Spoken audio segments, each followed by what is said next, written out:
Welcome to those watching this video after the fact, because I just now remembered to turn the recorder on. Today is Monday, 29th day of July, 2013.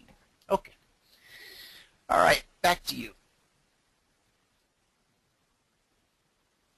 John says in the chat room, church to him is vacation Bible school with the sword drill. That's good. I like that. All right. Now, remember, these are last week's zones. Why are they on the chart? Because partners get the zones day one coming out of the gate. By tomorrow, I'll put one or two of the zones out there, and then by Wednesday or Thursday, we'll have all of the zones up on the chart for the general public. That's just how we do it. If we back up a little bit, we can go to last Sunday night real quick. We had a tweet to be long above 84.25. That went nicely. Okay, that was actually coming off of Friday a week ago. That 84.25 led us into the Sunday night open, where we had some beautiful zone to zone to zone to zone trading activity. Not unusual. It's the type of thing we see every week. Zone to zone to zone to zone to zone. Each one of those trips from 86 up to 94, good for 8 points. 8 up and down and up and down and up and down. So we talked about that last week already. I won't spend too much time on it. We dropped through the zone, come back to test, and here we go. We had a tweet to be short below 1680. We had a 4-point swing down to the zone, came back to test the important area, which is what the market often does. Right back down to the zone, another 4-point swing, back up, and this time on the test, we push through 1680. And we don't get tricked into these trades. We don't get into the false start, because we have the slingshot to guide us in a smaller time frame to let us know if there is an actual trade entry. Here, price flips over and does this. If you've been around for a while, you know what I'm about to do. I'm about to do that. And that. And that.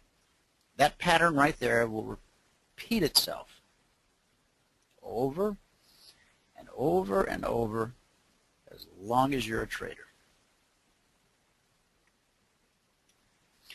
We came back up to the zone at 85.86, sold off, had another tweet at 82, back down to the zone at 75.76, overshot it a little bit, did a reversal, headed back up, and then Friday afternoon we had put a tweet out that said price is coming back to test this important area at 1682. Will it give us an entry on the short side? Well, the answer is no, it never did. And let me show you. Go back to Friday.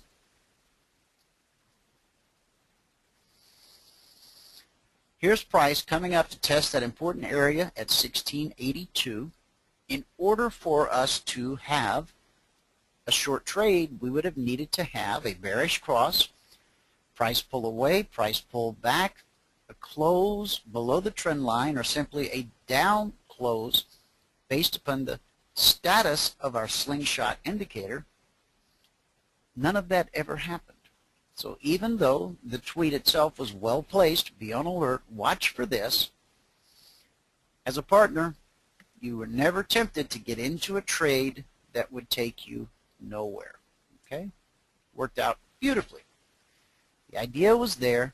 The trade simply never materialized. Okay?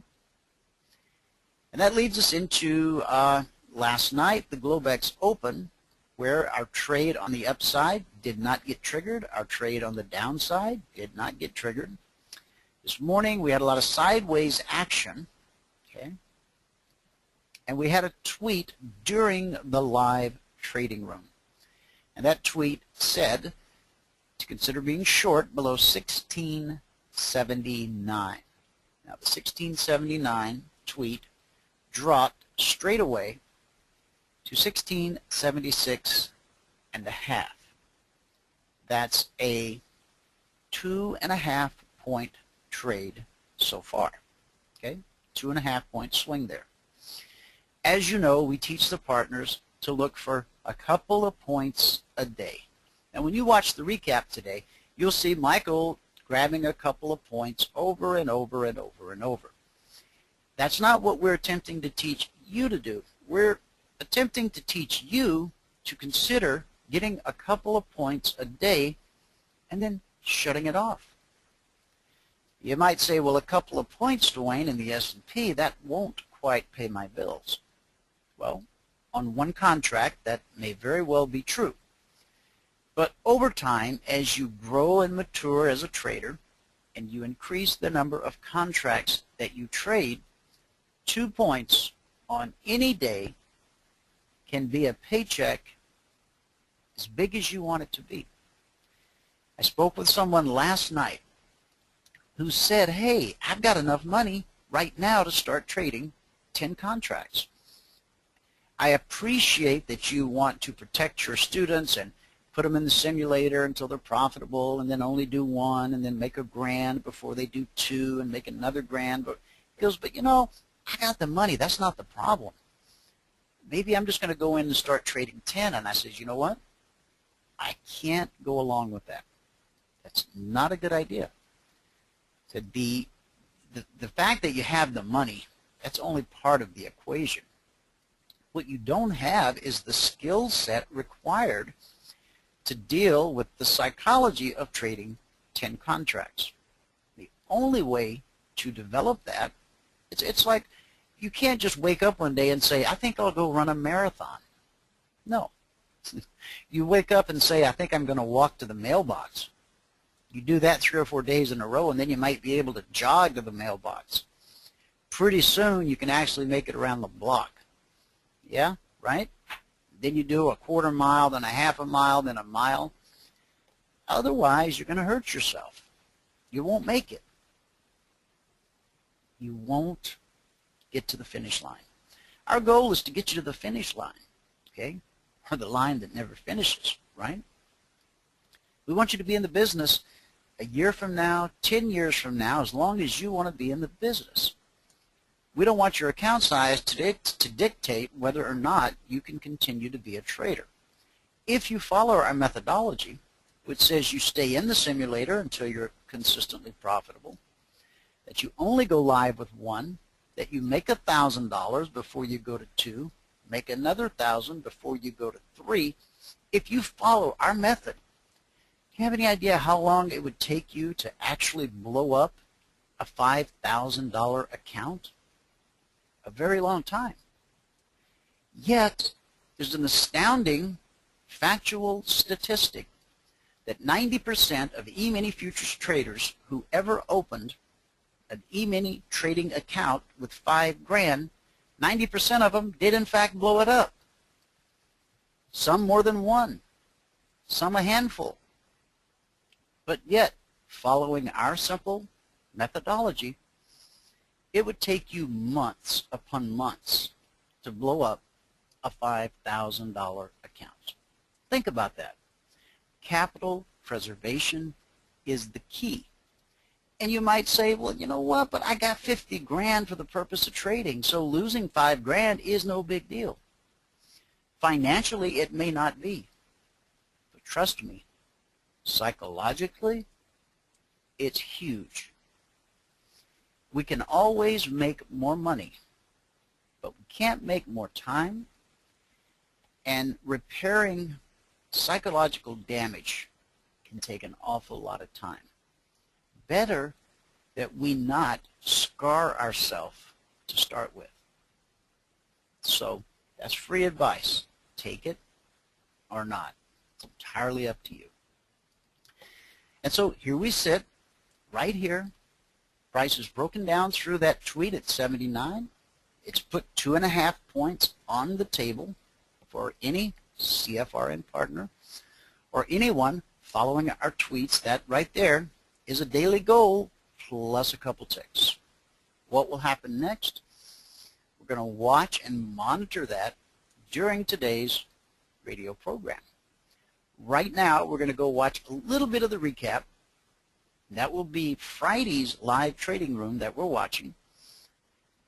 And then we're going to go to Las Vegas, Nevada, talk to David from pagetrader.com, and also Miss Robin Dane, the trading coach. So give me a second, and I'll fire up the video.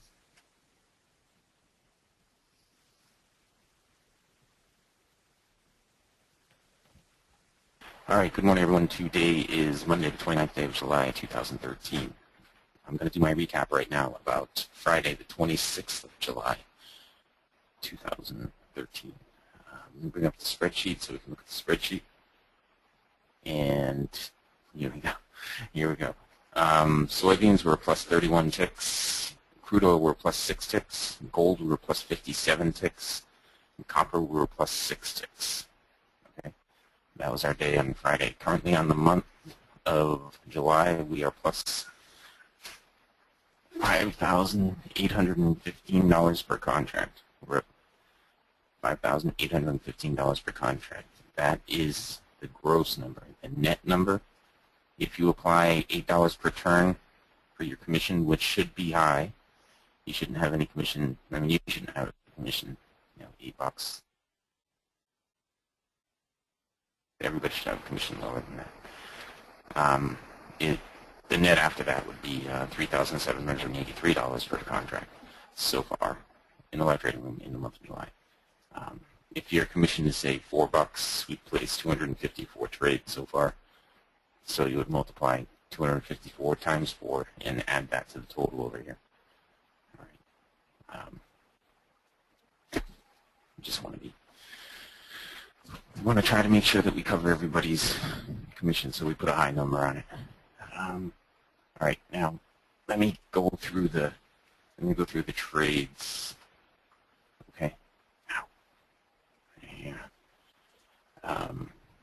Let's start out with soybeans. Okay, soybeans from Friday.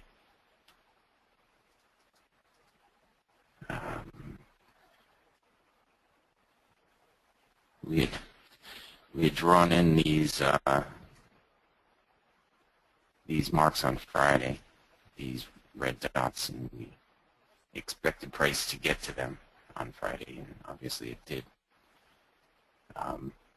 These were the trades on Friday on soybeans. Our first trade was a short off of the BBC right here. After the bearish cross, we missed this move right in here, or we missed this move right in here. It looks like I was probably waiting for a down close below the trend line, but we didn't need to wait for a down close below the trend line. We missed this right here. I was suggesting to everyone, I think on Friday, I was suggesting to everyone to short 12.26 1/4 in this morning's session. I think this is where the markets were, somewhere right in here, right? 12, yeah, something like that. Anyway. Our first trade was here. We ended up taking a break even on that. Our next trade was right over here. We shorted down close below the trend line. We took a profit on that one. We missed this move. We shorted here to profit on that one. We lost 8 ticks on this one. We shorted down close below the trend line again here. And we lost 8 ticks there. Over here, we went long on an up close off the BBC, and we ended up taking a break even on that one. And our final trade of the morning on soybeans was over here. We ended up taking a big win on that. I don't remember how many ticks we took on that, but it was a big win. I just looked. I believe it was like 15, 17 ticks, I think, is what we took on that. But that was an up close above the trend line right here with bullish divergence. All right, so we got long on that. After that, on Friday, the market had just a few more trades. It went back and forth across the BBC in here. I don't see a lot of trades setting up in there. And then there was finally one more good one right over here at the end of the day. There was one good move right there and one small move right here. That probably would have been break-even trade. Okay. This gap down last night. It gapped down when the soybean markets opened up. And There was some trading available in here, but trading soybeans on a Sunday night can be a pretty slow process. So that brings us to where we are right now. It's set up for a short trade. It had one actually right here on the down close off the PBC.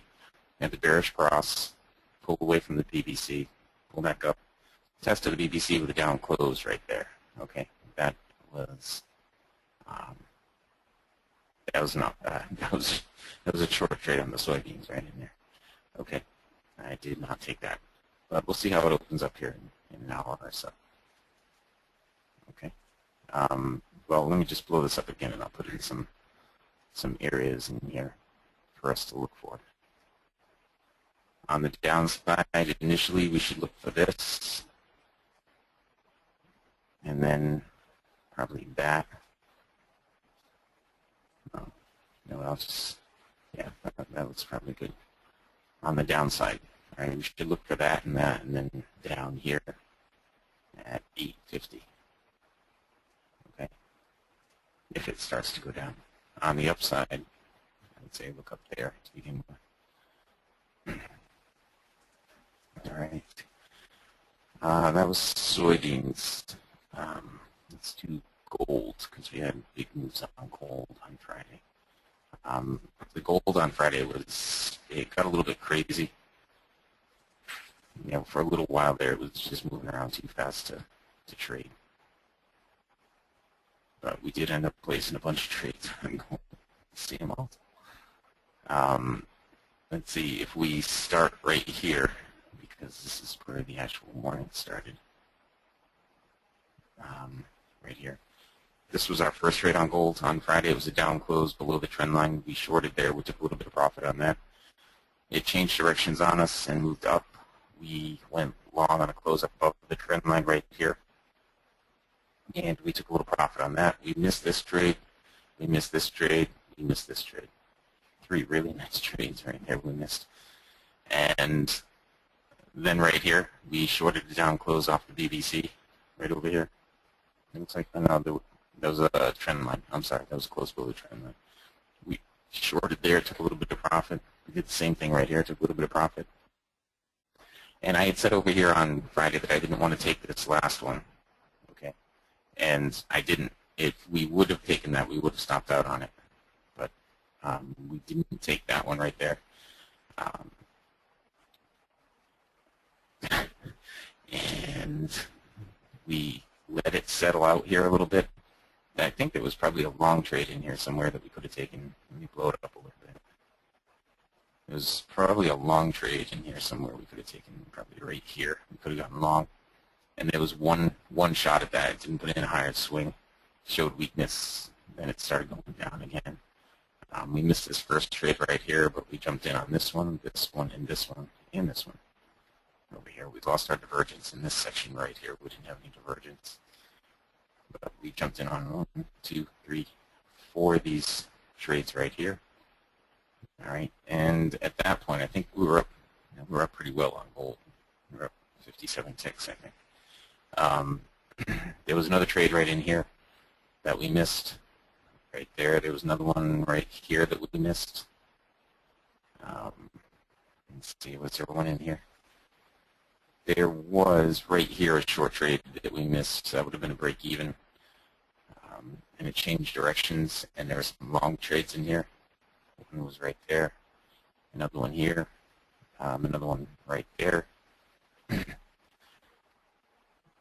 This would have been a continuation long trade. There was no divergence on the up close, but if you jumped into it, it may have stopped you out right here. It may not have. If it did stop you out, there's an opportunity to get right back in and get your money back right there and right there. And that was pretty much the end of the morning session. There were more trades during the day, obviously, right in here and right over here and over here. Okay, there were a lot more trades during the day, but we finished up our gold trading at 11:30. Right now, it doesn't have any divergence right now, so there's not really anything to do over there right now. Okay. Let's see. I did soybeans, I did gold, copper. We took a couple of trades on copper on Friday. Okay. Our first trade was right in here. I believe we got a break even on the first trade. Or nope, we took a little bit of profit on the first trade. Yeah, we took 2 ticks profit on the first trade. It was right in here. It was an up close off the BBC with blue, with a blue cycle and bullish divergence down here after the bullish cross in the pullway. All right, we got long in there and we took a couple of ticks profit on that. The next trade was a down close below the trend line over here. We shorted down below the trend line, and we ended up taking 4 ticks profit on that move down.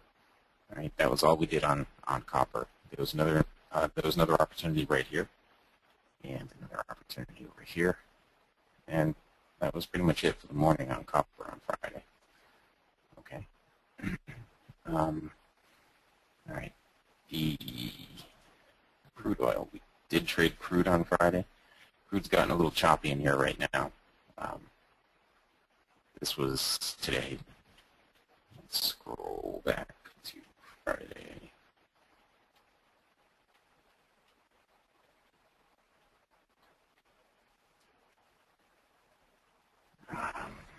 All right, here we go. Friday morning, I missed a bunch of trades here on this move down on crude. I missed this one, this one, this one, this one. Was there even one here? No, there's no divergence. This one, this one, this one, this one. I finally took this one and I was down. I lost on my first trade on crude. Was this Friday? No, this wasn't Friday. I'm sorry.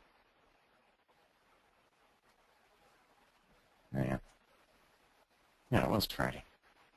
Okay, so I lost on my first trade on crude, but I ended up, because it slipped me on the entry, I only ended up losing 6 ticks on that. Then I lost on my second trade, so I was down 14 ticks, I think, right there. Then I took profit on this move right here. It was a down close below the trend line. I know I hadn't drawn the trend line in there, but it was a down close below this trend line. So I shorted that move right there, the bearish divergence. Then we had a bullish cross and everything started running up right over here. So I went long on an up close above the trend line here. And I believe that got me back to positive on the morning. And that was it. That was it on crude oil. Yeah, that was it. I feel like there should have been one more trade in there, but I don't have it marked. So anyway, that was our morning on crude. So far today, crude has been pretty choppy from the time that I started in here. Anyway, I got in on this right here, and I should have moved my stop to break even, but I didn't, and I ended up stopping up on that one. But it's gotten a little bit choppy in here. I don't know. I don't worry about little things like that. Same old stop out. It's never going to make me change the way I do anything. All right, so that's it. On Friday, let me just go over the ES on Friday, because we didn't trade anything on the ES, but I believe we pointed some things out on Friday. Now, starting at 9:30, there was a long trade in here, and another opportunity to jump into it here. Okay. There was one more opportunity to jump into it right here if you didn't get in on that one or that one. Or even if you did get in on this one, you took profit, and you get in on this one and moved your stop to break even and got stopped out at break even. You could have gotten in here again, but we didn't put in a higher swing. Okay. Then we changed directions over here. We hit the BBC at the down close. It was an opportunity to short right down to the weekly trading zone. Over here, there was another opportunity once it got below the zone to short. Okay, this is all on Friday on the ES. In here, once it moved up, there was an opportunity to go long up into the weekly trading zone, but I don't believe there was enough room to go long into the zone. You know, I like to have 2 points between my entry and any weekly trading zone. And that was the ES on Friday. All right, so that pretty much sums up the trades we took on Friday. Again, we are at $5,815 per contract in the month of July. We really only need to make about $500 in the next few days to get up above this in May, which was our all-time monthly high of $62.92. We got to get to $6,300. $6,300 would do it. So hopefully today we'll get that done. If you have not taken the free trial with us, go to www.cfrn.net/apply, sign up for the free trial. In the free trial, you get access to everything you see here. You get access to our live trading room. You get access to our indicator set. You get access to everything except for the partners meetings and the members area. You don't get access to those things. If you haven't taken a free trial, go there and sign up. Again, it's www.cfrn.net/apply. If you are on the free trial and you want to know what it takes to become a partner, send me a quick email at support@cfrn.net. Just put partner info in the header, and I'll get that information out to you. All right. So with that, I believe I will start trading in here, or start looking for trades anyway. Now you see the soybeans have this short setup right over here that I mentioned. And it's going down to that first level that I had just made down there, that red dotted line. I don't know that it's going to go directly down there, though, because the green line has already gotten into the cycle. So you would anticipate a pullback now, from here, because the green line's gotten into the cycle.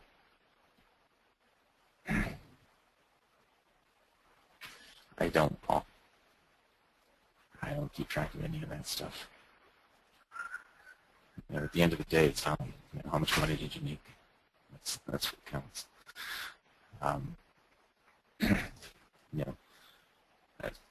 One of the partners kept track of it over the last 6 weeks, I think, and he said, I think he said on 78% of the trades that set up in the time that he was trading, 78% of the trades that he took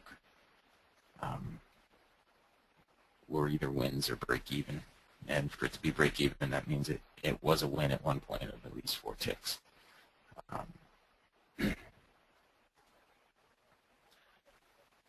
That's what he had said.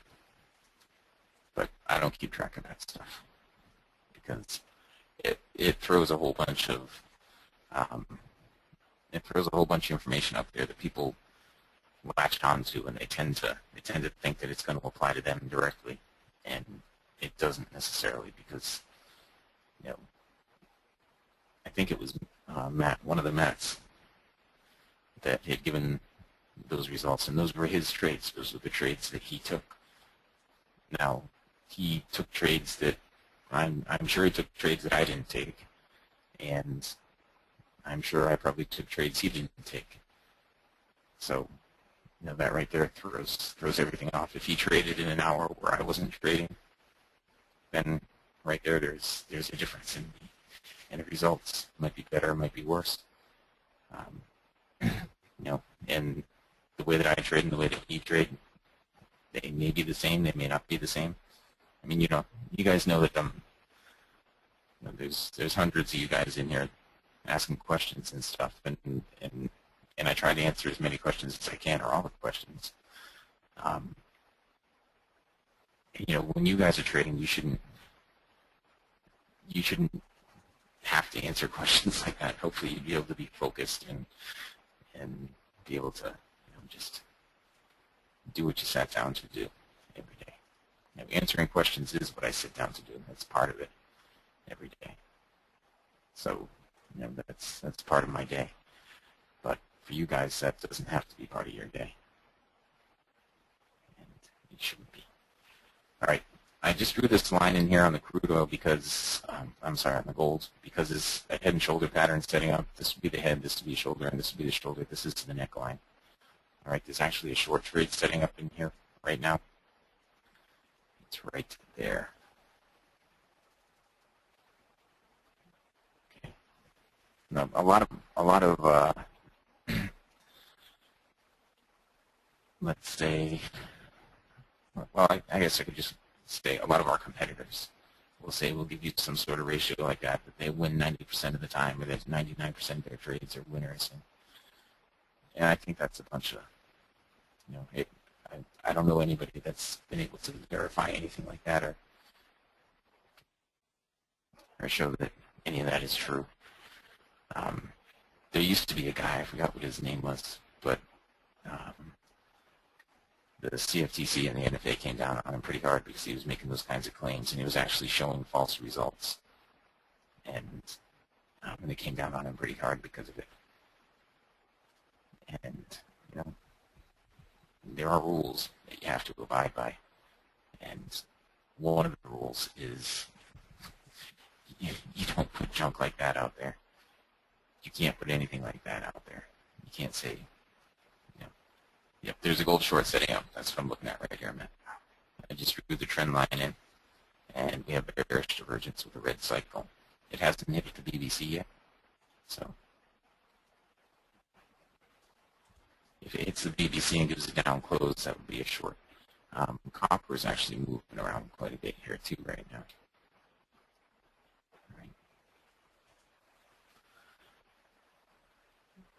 You know, if you guys want to keep those kinds of results for yourselves, then that's perfectly fine. I'm not going to keep those results. Okay, guys, I am pulling the screens back over here. There's a few minutes left of the recap today. And I'm going to show you real quick how you can have a look at that recap and every recap for the last couple of years. Also going to get rid of the echo, unless you like that. I mean, we could keep it, but 9 out of 10 CFRN listeners say, no echo, please. All right, let me get this going over here. Boom. All right. Okay, look what's happened. Price came down through the 1679 tweet trigger, took us down to 76 and a half, 2.5 point move, pulled back. We were looking for a slingshot setup. Michael was in the live trading room. As we get into the after show today, if we have time for the after show, we're going to dissect this thing. We're going to tear it apart, all right? Take a look at it from all different directions. Now, if you're a partner, there is a new page available to partners. It's called, you know that we already have the trading videos page, and we also have the training library, which there's 250 hours of training videos. There's 250 hours of live trading videos. It's 250 hours of actual live trading. And now we're building another page that, for lack of a better term, I'm just calling it the training video page. And the first video that's going in will be one I made last Thursday night and into Friday morning.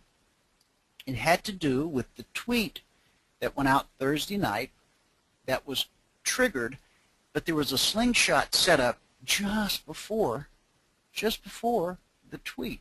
And we went over this in detail on Friday, and I'll go over it again today in the after show. And so the question was, when we have a tweet, do we take the slingshot setup if it's right before the tweet? Now, in a perfect world, the slingshot and the tweet will line up, right at the same number. That's kind of a rare occurrence. Okay? It does happen. Ideally, you'll also get the slingshot just right after the tweet triggers. Okay? That's sometimes, like the one Thursday night, we had a setup right before the tweet that worked out beautifully, and then one right after the tweet that also worked out beautifully. Before we hit the zone, the market found support, turned around, ran all the way back up. Okay? I'll go over those in detail in the after show today, and I'll be happy to answer any questions you have regarding that. Again, this is all about creating a high probability environment for you to do your trading. I won't hammer anymore why you don't need more than a couple points a day. It's just a function of math. It has nothing to do with our specific methodology.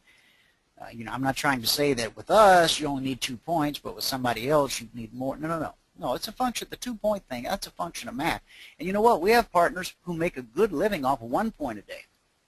See, 1 point a day can be as much money as you want it to be if you've grown and matured yourself into that number of contracts. It can be 3 points. It can be a dollar amount. It can be, I'm only going to trade the first 2 hours of the day, or the first 3 hours of the day, or the first hour of the day and the last hour of the day. You get to make the rules. Okay? When you become a partner, you're given a PDF. It's called the trading plan. It helps you go through step by step and create your personalized business plan and trading plan. I encourage you to spend 30 days creating the plan, because you're going to have to live by this thing. And I see it again and again and again. Traders spend the time writing the plan, and man, they're not even a day into it, and they're already breaking rules. So don't put something in there that you can't live up to and honor, okay? Because, well, you'll just feel rotten. How about that?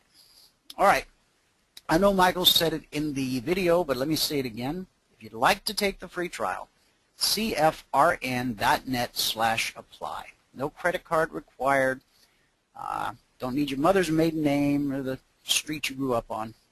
Basically, if you have a desire to learn how to trade, that's your ticket for admission right there. Your desire to learn. Now, we're going to give you 5 days in the live trading room, watching us trade real money in front of real people in real time.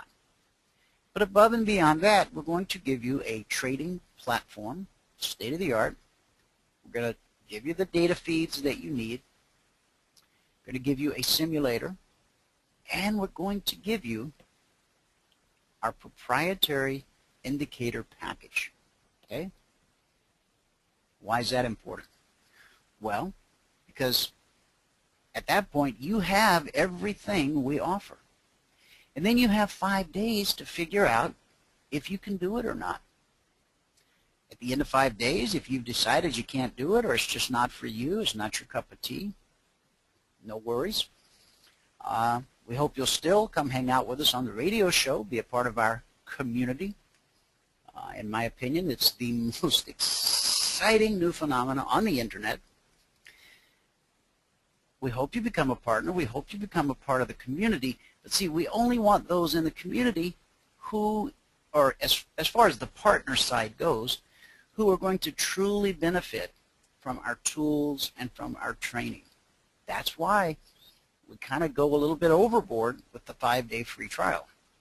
You know, a business consultant would tell us that's too much. You're giving away too much. Well, that's okay. We don't care.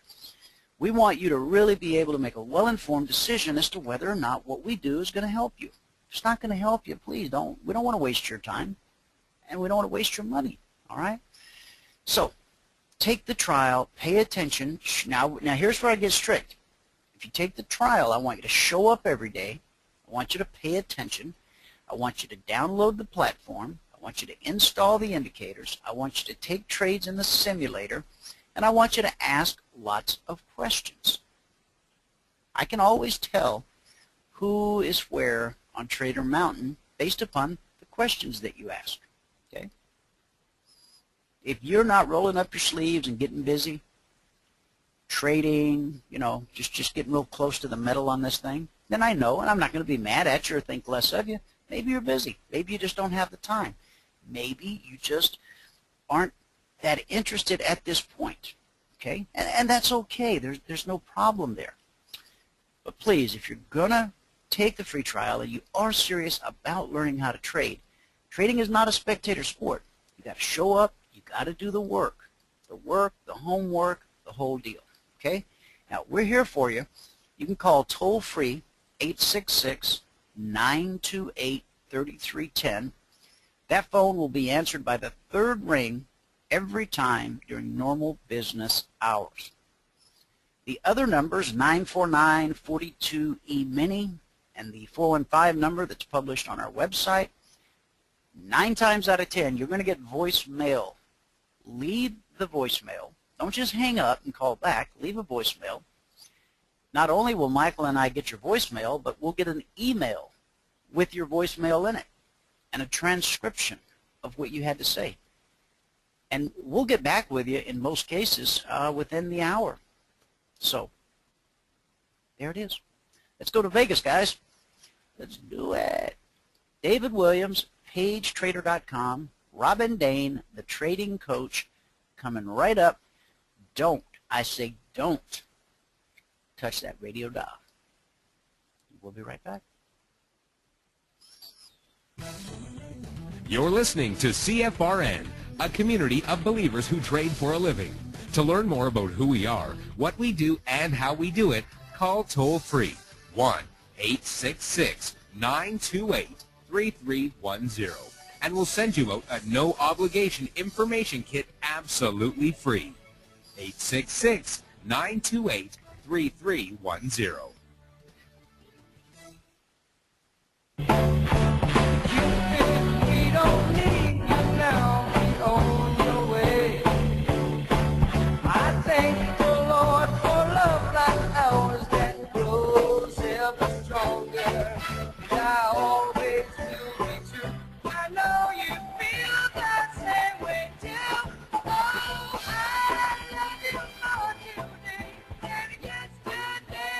Good morning, Dwayne. David, good morning to you. Welcome to the show. And it looks like Robin is not in the audience. I thought she was. She may have told me she was going to be out. But anyway, happy Monday. Oh, well, thank you very much. It's wonderful to be here today. It really is. Robin's not with us, but I can really say it is a beautiful day in Las Vegas. How's your weather? I mean, still hot, of course. It is hot. Let me tell you exactly what we have going today here in Las Vegas. And then I'd like to know what you have in Arizona there. We're actually at 83, so that's real reasonable. What about you? You know, David, I was outside a little earlier, and it felt pretty warm. The best I could do right now is give it to you off my telephone app. Let's see what that says. 91. That's what it says. Oh, okay. Now, yeah, you guys are always a little hotter than we are. Yesterday after church, we stopped at Walmart. That seems to be the all-American thing to do on Sunday. Go to church, go to Walmart. So, anyway, for some people, Walmart is church, but that's another story. Now, we're there, and I told this in the live trading room, so for those of you that have to hear my material twice, I'm sorry. It's better the second time around. Anyway, we're in the parking lot, and it's humid. You know the monsoons are coming, because it wasn't really that hot on the thermometer, but, man, I was sweating because of the humidity. And we had just left church, and I said, honey, as I'm schlepping these bags into the van, I said, honey, I go, if Paul was here writing one of his epistles, you know what I think he would say? She says, no, Dwayne, what would he say? I said, I believe he would write, dear brethren, it's Philippian hot here. That's pretty good. She says, I think that's sacrilegious, but it's so funny. She was laughing so hard, she almost dropped her. You know, after 30 years, when your wife still laughs at your jokes, man, that's just special. You can't buy that. You cannot buy that. So, anyway, no, that's how hot it was. Well, we don't have the monsoons that you have, but we do have these storms that have come into Las Vegas that really an amazing amount of water gets dumped in a very short period of time right here in Las Vegas. Most people wouldn't realize that it's a desert, but we do get that. And it causes all kinds of havoc. We've talked about this before on the program. We recently had a storm here that actually looked like something out of a Steven Spielberg movie. I was at the mall, and I couldn't leave. You couldn't leave the mall because they couldn't open the doors because the rain was coming down sideways, just like you guys have in monsoons, where it's like somebody's throwing a bucket of water at you continuously, and they couldn't open the doors. But we finally ran to our car, and it was during the trip home that I thought I was in that movie Poltergeist, because I wasn't sure if I was driving over Indian burial ground or what, because I couldn't see anything. So, Now, Bob Z, he just says, out here on the west coast, it's about 71 degrees, but it's still early, though, and it may hit 75 later on. Hey, Bob, which coast, or where on the coast are you? Are you Diego, Vegas? I know you've told me before. Oh, oh, that's right. You're in Vancouver, British Columbia. I lived in Oregon for a number of years, Portland, and I never made it up to Vancouver. I was always planning to, and I just never got around to it. I hear it really is. Have you ever been there, David? I hear it's just really beautiful. No, I have not. My daughter went to Canada and said it was very beautiful. People were very nice there, which is nice to know. Yeah, there are countries that you can go to. Yeah, I've been to the other Canada, which is on the East Coast, the one right above New York. What's that called? It's not Toronto, is it? Somebody in the audience help me out. But anyway, Ontario. Is it Ontario? Well, maybe it is. But they were not very friendly to us there, David. Yeah, I believe that. They spoke a lot of French. And when we would come in and start speaking English, it was kind of like we were shunned a little bit. And I don't know if that was just that particular, could have been Montreal, oh, Quebec. Montreal, yeah, there we go. Yeah. Yeah, they just, I don't know, maybe it was just us.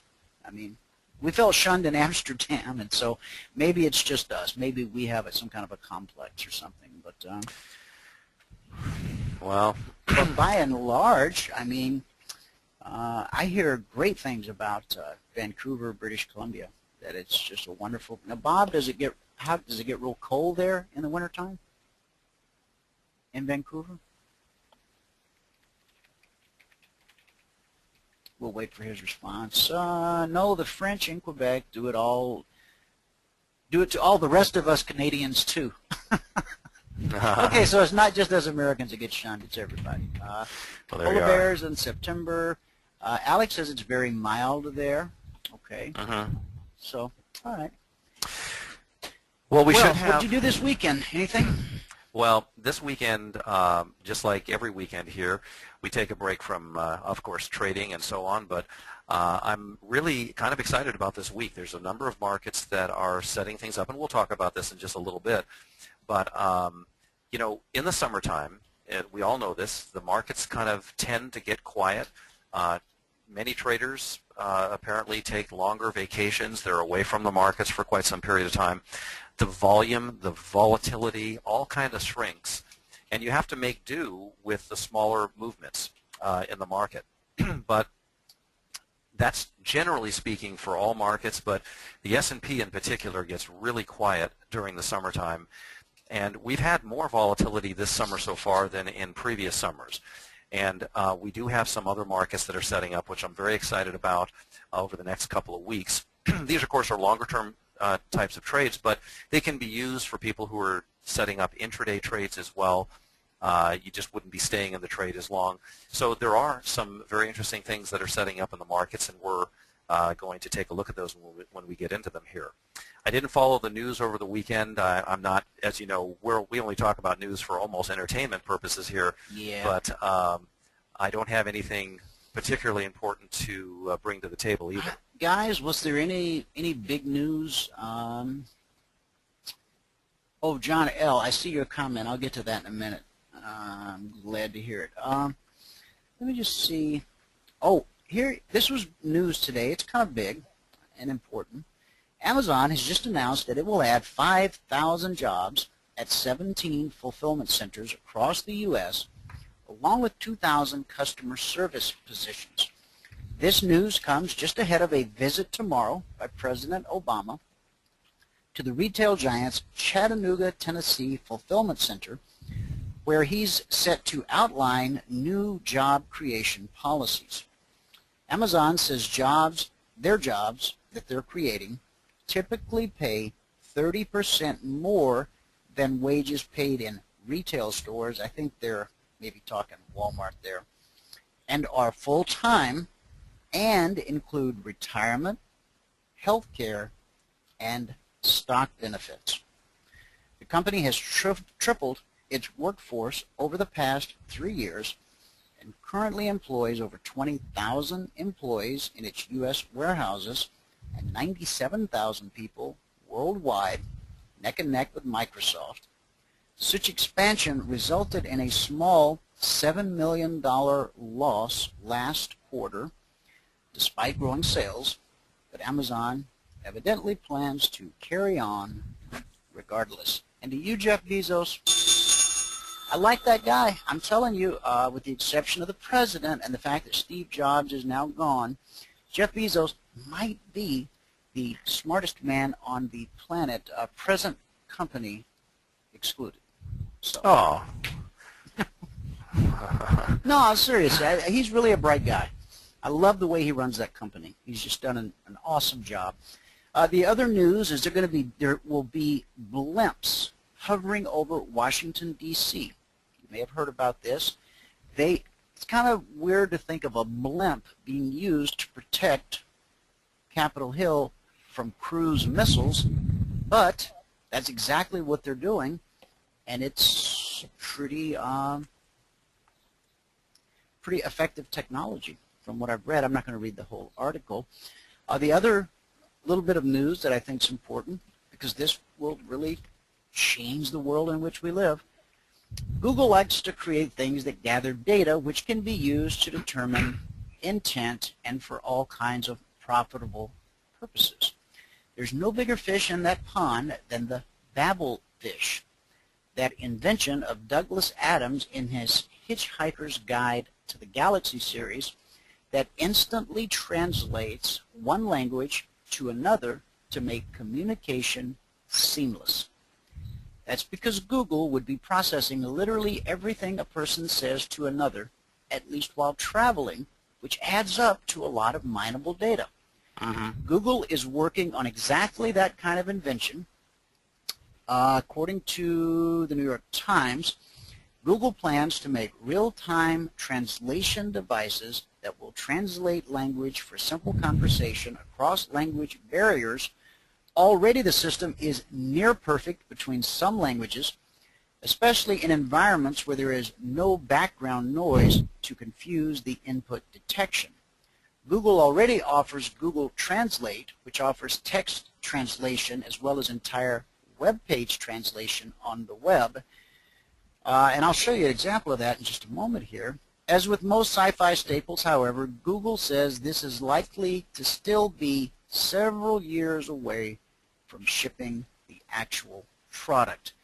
But from a web page point of view, let me just show you guys. If we go out to one of the pages where I have it set up on our website, like this one,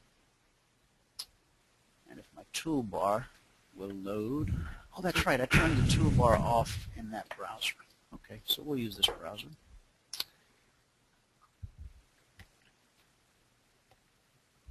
Ask me later. CFRN.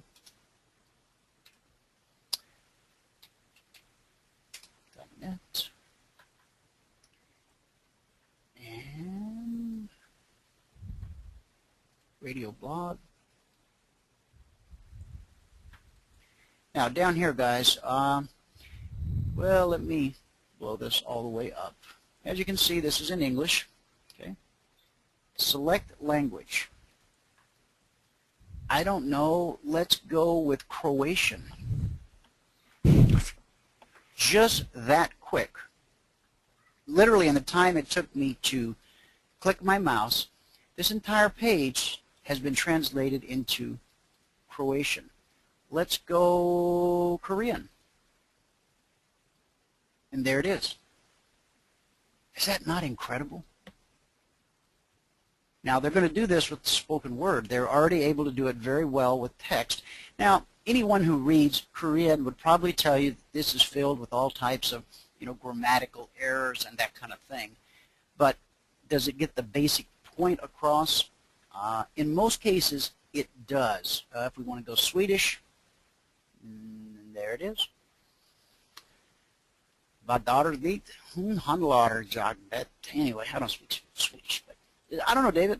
I'm pretty fascinated by that. You fascinated? Well, it's beautiful. This is, everything that keeps happening. This is just one of many, many things that are happening in the internet that make And guys, language more accessible. This is how we communicate with people, and yeah. you'll be able to, that shrinks the world. We'll all be able to talk and communicate. I once mentioned on the program that, at least it's an interesting thought, that if an alien from another planet were to land here, we don't know their language, they don't know our language, but we can communicate with something that is universal, and it is a language, which is math. Yes, you said that, and that's very, very true. So it'll be interesting to see when they finally do land. Oh, you don't think they have? No. Well, I don't know that we have enough evidence that they have yet. I'm neither. So I know.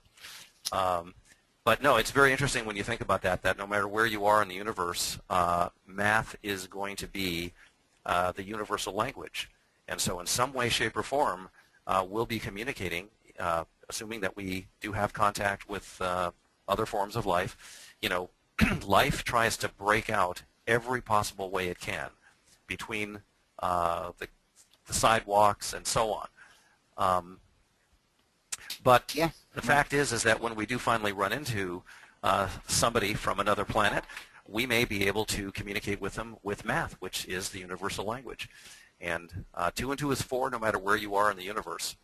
So, or at least we think so. At least we think so. What was I going to say? I don't know. You want to go to the markets, or you got something else you want to talk about? No, we can go. We can definitely go right over to the markets if you'd like to. We can start with the. If you want to, go ahead and start with the S&P, and I'll go second today, just for a one-time thing, because I'm taking care of something right now while I'm talking to you, if you don't mind. Oh, would you ask me to go first? Is that what you said? Yeah, go ahead. Guys, nothing big. These are last week's weekly trading zones. You can see that going back to the 25th, we went from this zone up to this zone, back to this zone, up to this zone, and now we're kind of hovering. Now, because the volatility has shrank, the zones this week, they're not a whole lot different than the zones from last week. By tomorrow, I'll start putting them up on the screen. Partners had them this morning before the market opened. We did have a tweet down through 79, good for 2.5 points. Price has pulled back, and at the moment, it's not yet giving up a trade on the short side. Very well could be that this swing low right here at 76.50, lining up with this zone. We talk about the carryover effect that one zone has from week to week. Can be very strong on Monday, starts to weaken by Tuesday, and then by Wednesday almost negligible. But on a week like this, when the zones are so close together from week to week because of the shrinking volatility, this number could be good for a number of days. And so that's really it. We had a tweet last night on the Globex Open that never triggered, and it was a two-sided tweet.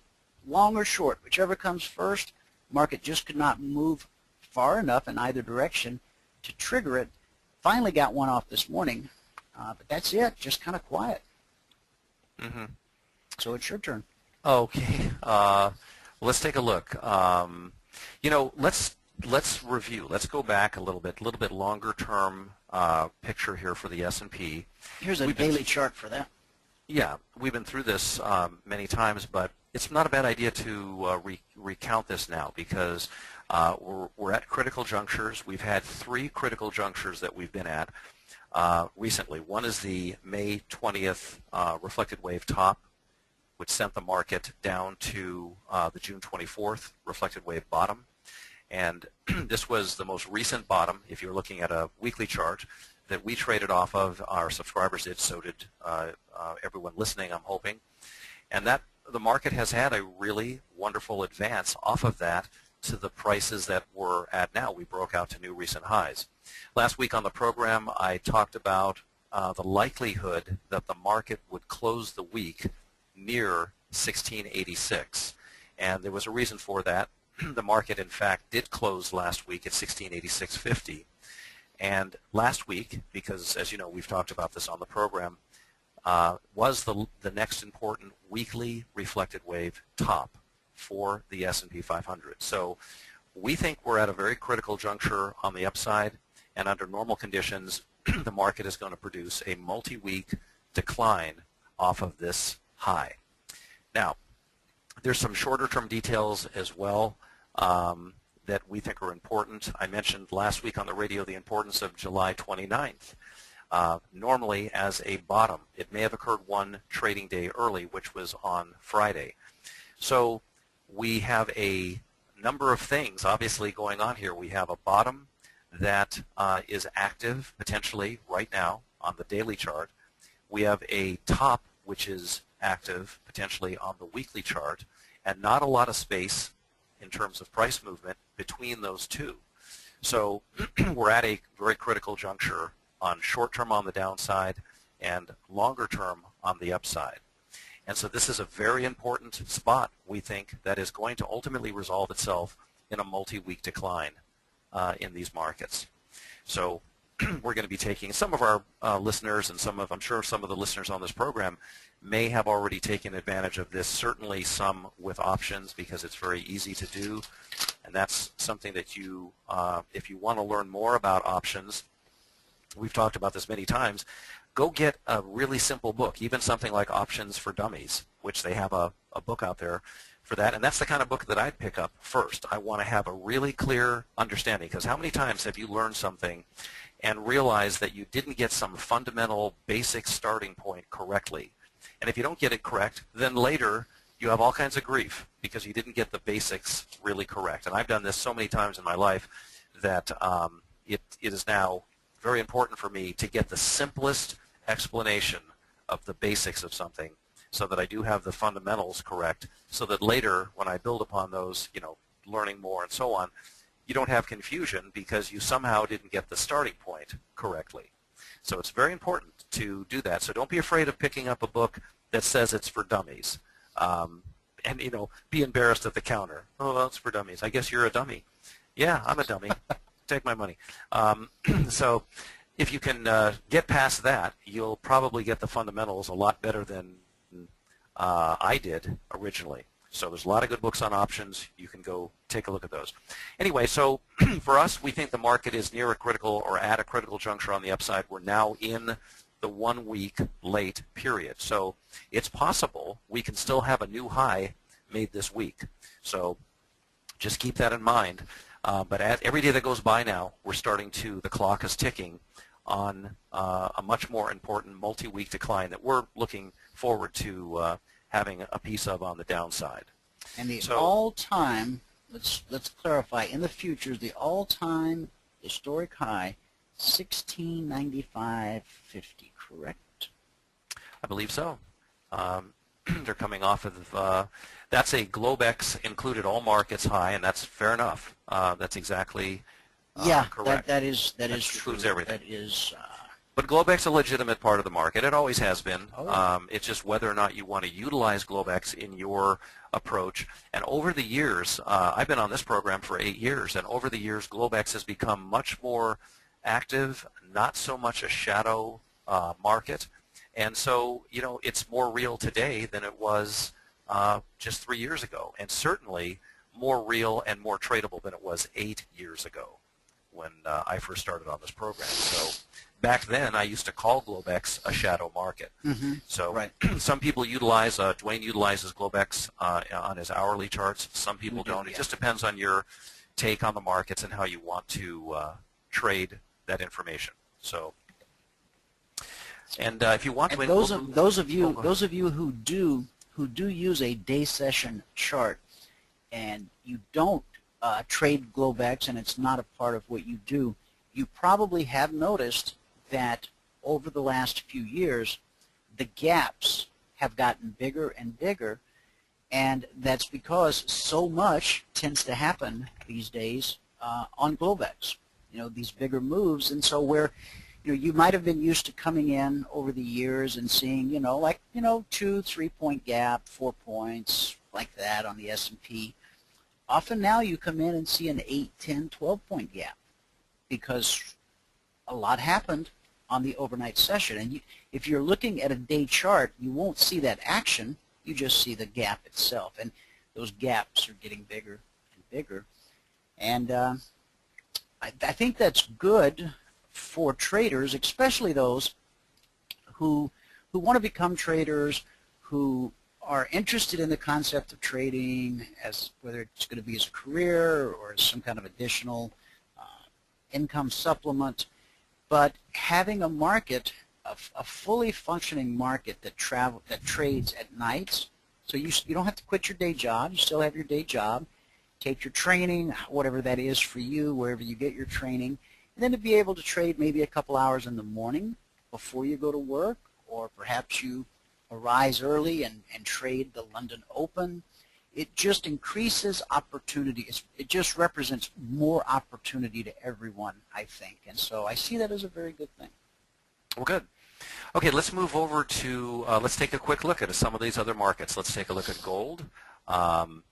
Gold's very quiet. I do have some indications now for the possibility of higher prices in gold, which we will put out in our Williams Edge product for as an actual trade. And there's many ways to take advantage of this, but we're not quite ready to take the trade just yet. So we're on the sidelines in gold. Longer term, gold is still in very much so a downtrend, and so we're going to talk more later this year. What month are you in on gold? We're in August right now, but August is really just about done. So right, we're going to be rolling I'll pretty put soon September here. up. All right. Yeah. Okay, and then we have a few. Let's certainly take a look at a few of the other markets. I can go on gold a little bit, but we're going to save that for when there's a little bit more real activity. Gold's very quiet today, and so on.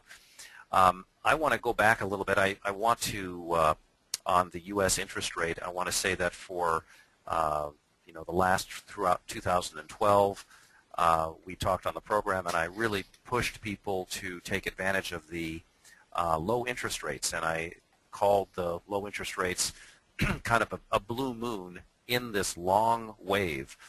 Some of you may remember that interest rates back in the early 1980s were 17 and 18%.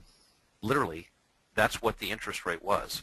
If you wanted to buy a home, you would go in and you would buy the house, but you would be paying 16, 17% interest on that loan. Can you fathom what that would look like in the form of a payment on your own house right now?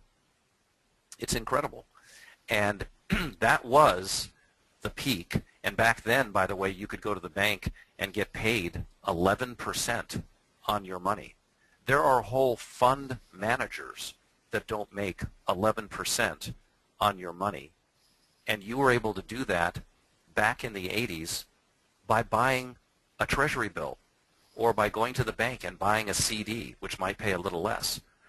So interest rates were so high, and I don't know if anybody in the audience remembers that, but we just reached the exact opposite of those high rates. We just tapped out at the all-time low rate for 30-year money of around 3.3 or 3.2%. And we're done with those levels now. And I'm hoping, and I'm saying this with all due, I don't know what the word is, but not to play myself up, but to simply say I do hope some people were able to take advantage of those dramatically lower interest rates in the form of purchasing a home or whatever they did with it. I know several people that did. I'm glad they did. I told several people that I know, and I'm sure some of the listeners did as well, to refinance whatever they could refinance at those low rates, because that was a blue moon. We're not going to see those rates again. We've topped out on the bond market. That means we've bottomed in the interest rates. And so we're now, as strange as it sounds, this is where we are. We're headed back over a long, long period of time to 18% or higher interest rates. Isn't that a strange thought? that from where we are now, you can't even believe that 18 would ever, how could that ever happen? And yet, if someone were to have told you back in 1982 that we're headed down to 3.2% for 30-year money, no one would have believed you. You'd have been burned at a stake like a witch. But we're in the exact opposite position now. Having said all this, we are now still at historically low interest rates. And I still think that even if you missed the beautiful spot that we've been exhorting people to take advantage of in the threes, you can still, and by the way, you can still get 15-year money, meaning a 15-year loan in the threes. That's a really, really good loan if you don't mind making a larger payment. If you got a 15-year loan and did the double payment thing that we've talked about on the radio, where you pay twice a month, the same amount total. Maybe your mortgage is $1,500. You pay $750 and $750. If you did that plus you had a 15-year loan, you would pay so much less than what the ordinary person pays for a 30-year house, and in the end, in final, if you held the house for the full period of time. So, anyway. We're past those interest rates. I don't believe we're going to see that for the rest of all of our lives. I think it's basically we're headed towards 18% and higher, but 18% is not going to happen tomorrow. That's just over many, many decades, how long these things take to get there before they're there. So the idea now is to take as best advantage of you as you can. And I would tell people, and we have people that are doing this, to sell call options on the bond market. Now, the timing for you to do that, we won't go into that right now, but I wouldn't even mind if somebody had call options now on the bond market. It's just that if you want to do it right and do it better, you can time yourself in with something like reflected wave, our turning point methodology, or whatever method you want to use to take advantage and collect time premium as a form of income from the bond market. So to me, this is a great historical thing that has happened, and we want to, and I would like all of the listeners to take advantage of this in some way, shape, or form, the fact that we're not going to be seeing those interest rates ever again, and therefore we can sell calls in the bond market for many, many years, potentially, based upon this outlook. So keep that in mind. I know that's a very big, broad picture. It's not a day trade and that kind of thing, but it is something that I think is very valuable because it relates to your ability to borrow money at cheap rates and take advantage of that. And I still think it's a really good idea to do so. So we'll continue to talk about this as the market continues to show and further confirm the lower prices that we are expecting. Okay, so let's move on from the U.S. Treasury bond market over to crude oil, which I think has some interesting things going on in it today as well. We purchased crude oil today in our group, and when the market swung down, and we're going to be in this position for a number of days. We think the market has a number of days up coming, and we think that what we're seeing in the bond market right now, in the crude oil market right now, this reaction off of our longer-term forecast for the market to move up to 109, we think that's a very, very important price that they touched, and how they handle this advance, the one that starts from today, this low, how they handle this advance is going to make a very important decision obvious for us as to whether we continue to short crude or whether we continue later. We're long now, but whether we continue to short it or stay long for even higher prices. You remember we talked about when the market was down in April, much, much lower prices, down at 85, that all of us would be buying electric cars because crude was going to be up at $109, $106, $109. And here we are. I don't know if any of the listeners are in California, but I'd sure love to know, just for me, what the California gasoline prices are. Even though we've come off the 109, we're trading at 104.78 right now. Be real curious to see where we stand right now in California. So if any of the listeners want to give that information, Dwayne will tell us. Yeah, I'll be happy to post it on. Back on the whatever. On the bonds, guys, we had a tweet last night that was good for 11 ticks on the bonds. So just want to point that out.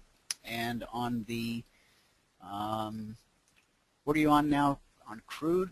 Is that what you're on? Yes. You're on crude, okay.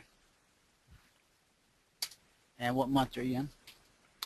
Well, let me double check here. For September. All right. There we go. There's a daily chart of the crude.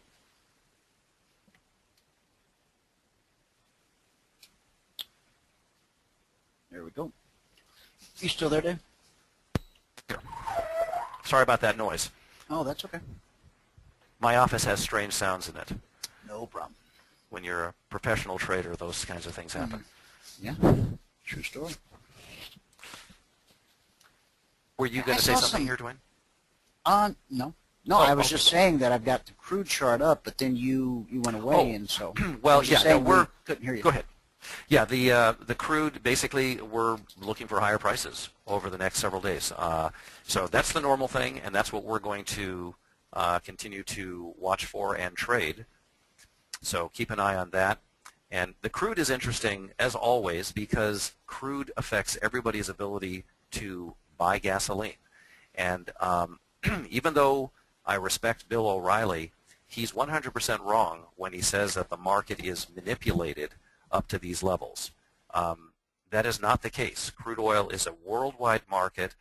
There's way too many interests involved for any one group to have that market under their control for any period of time of importance. And crude is up here because that's the value of crude oil right now. That's why it's here. It's not because speculators ran it up and are holding it here. Crude oil was down at $15 a barrel for decades.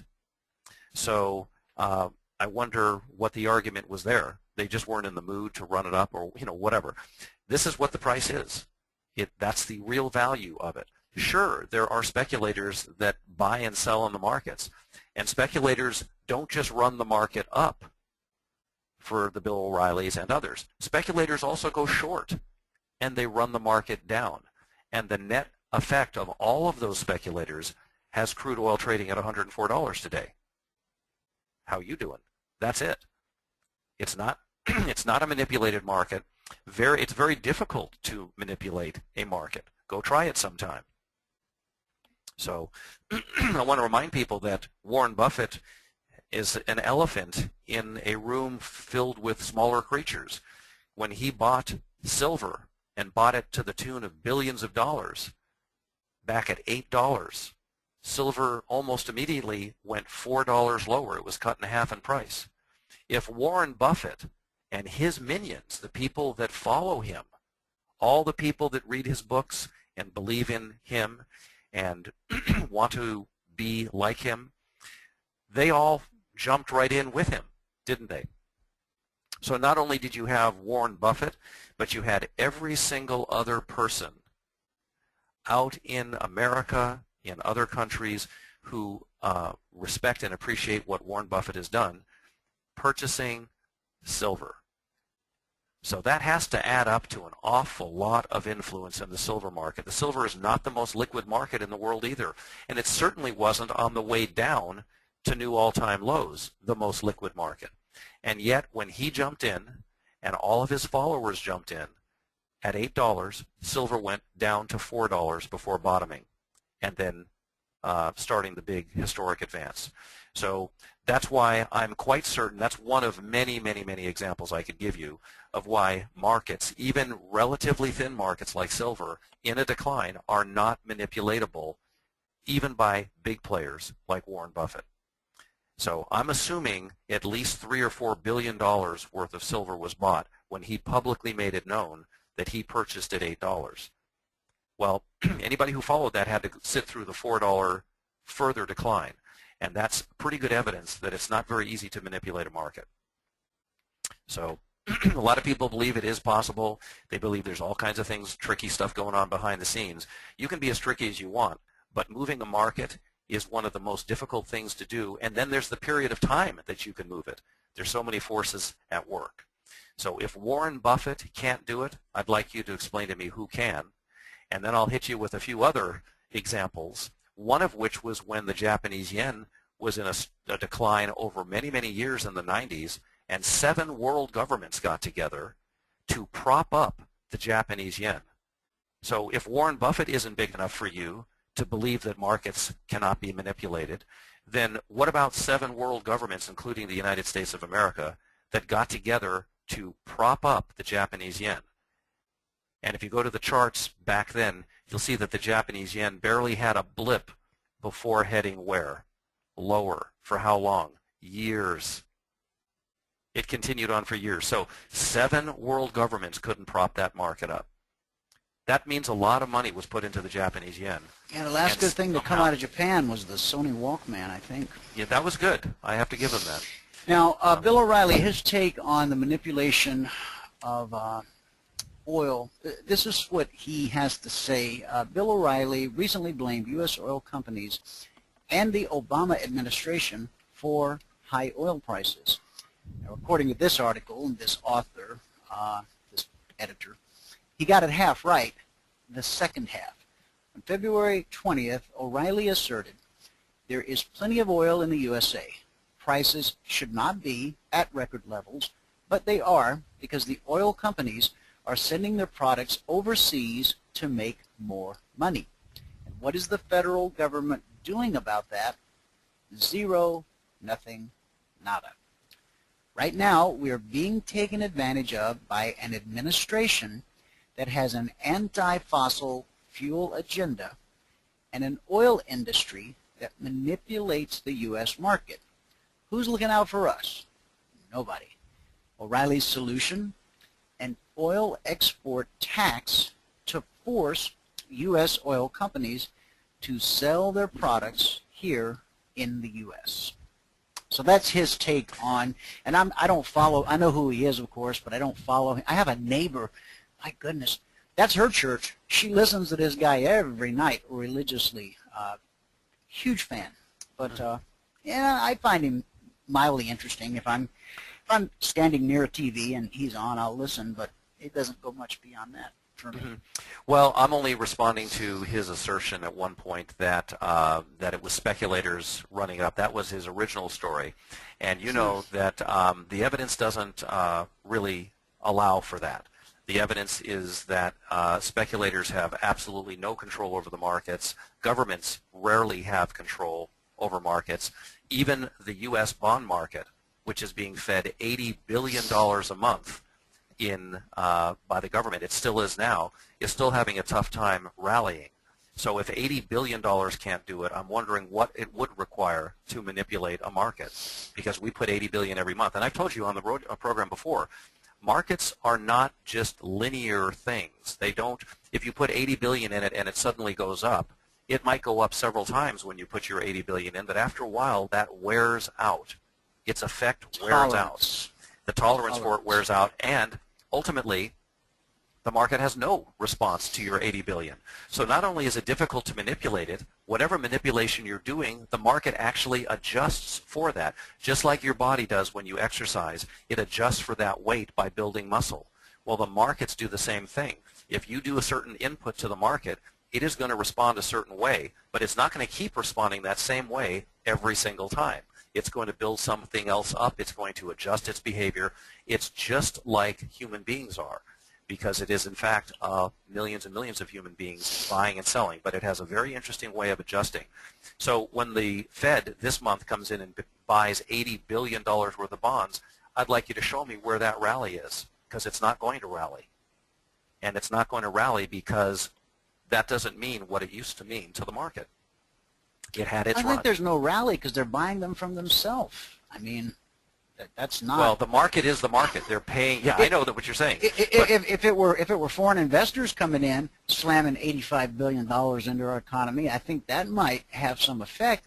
But all they're doing is some kind of crazy, juggling act with the decimal point. It's just silly, in my opinion. They actually are buying them through the normal channels. Yeah. They allow the Shearsons and the Goldmans and all the other to know. Yeah. And We've talked about that, and they do purchase them through normal channels, and it does appear to the market as $80 billion worth of new money.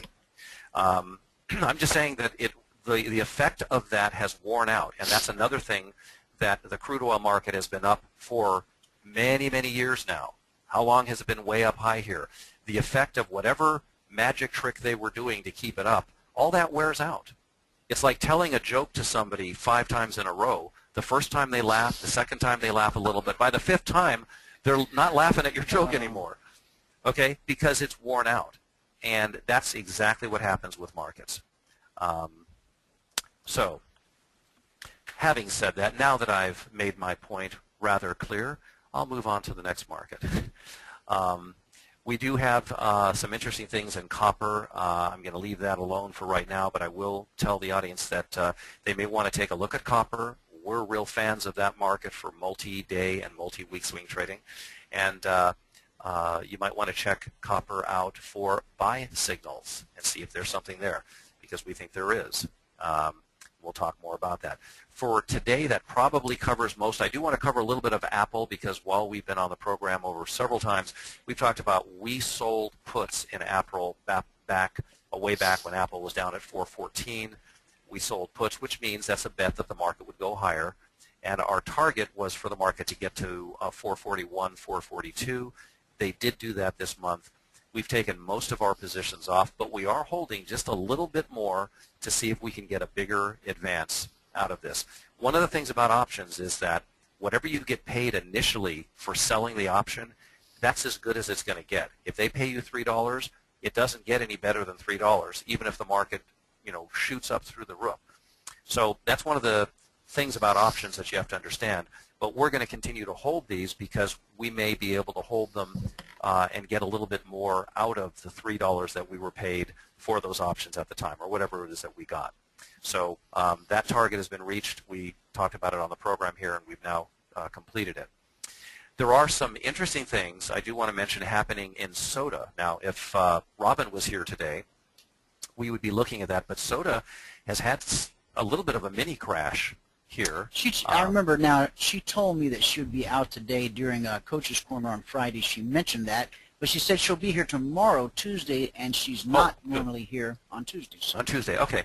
But I just want to mention, soda has had a pretty good decline here in the month of July, and that places soda at a pretty critical juncture now on the downside. So this itself may be, for people who are following and wanting to use options, you might want to take a look at soda during this time frame, basically the week of July 22nd, plus or minus a week, right in here for the possibility that we could have an important bounce off of this low that the market has made here. So this is just a trading idea that you could put to use.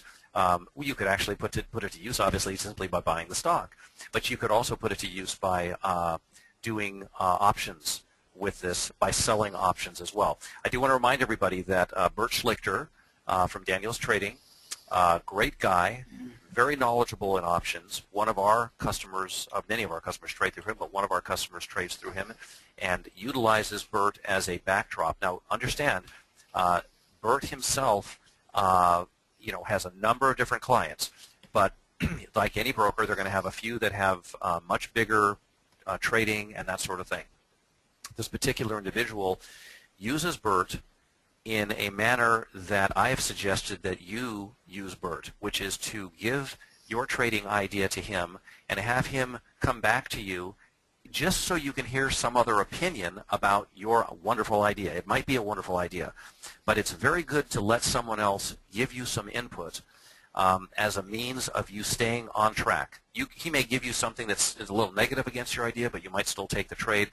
But it gives you and exercises you in defending why you might want to do something. So this fellow works with Bert. He's a high worth trader, and if he's willing to do that, maybe you should consider doing that as well. And Bert's phone number is 866-928-3310.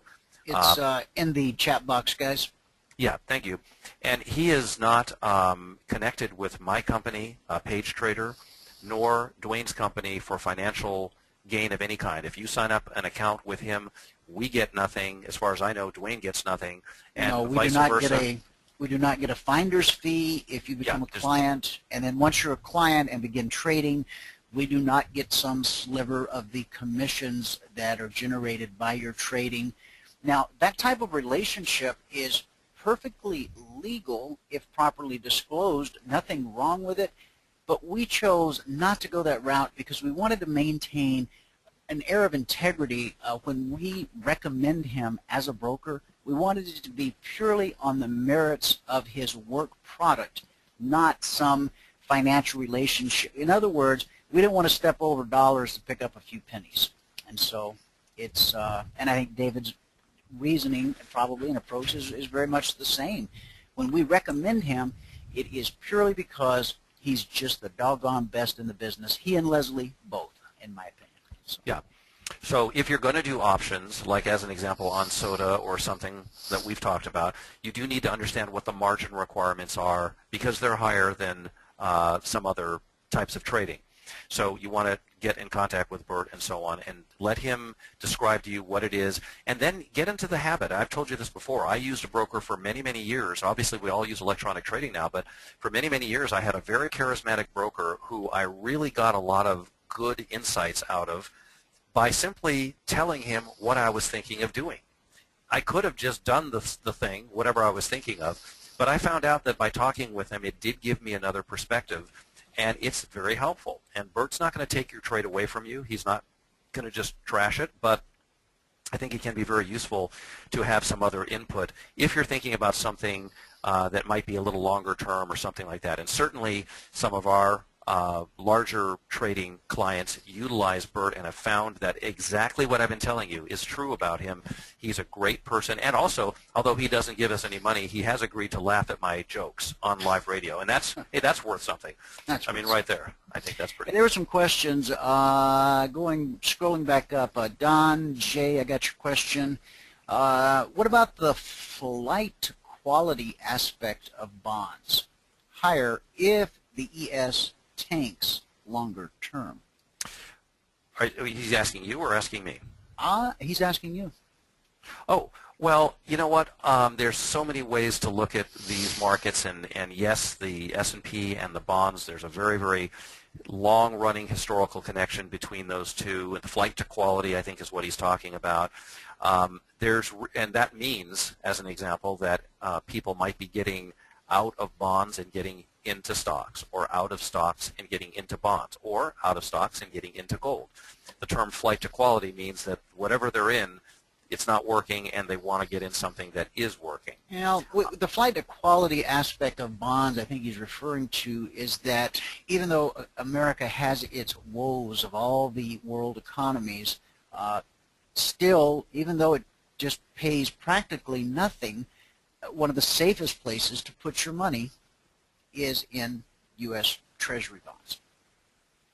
I think that's what he's referring to. That may be. And the quality in bonds. Well, that may be, but flight to quality refers to also people wanting to get a return on their investment. There's virtually no return on bonds. I mean, now in the last month we've had, the 30-year interest rate has moved up, so you can go to the bank and get a little bit. But there was a period of time, and I used Treasury bonds in my own work, I mean the actual bonds, actually buying them, and I actually went to the bank and said I'd like to put a certain amount of money into U.S., just buy a bond with it, and it actually was upside down. The rate was so low that at the end of the period, I actually spent money to be in that bond. I gave them the money, and I get back less than I gave them. So that was just a little while ago. That was like maybe last year. And that's when I said to myself, well, this is just no fun anymore. That's what I said. I walked out. I just said to the banker, I said, none of this is any fun anymore. I'll see you. That's what I said. And so they. Then from Ed, David, do you expect gold to set a lower low in the third quarter?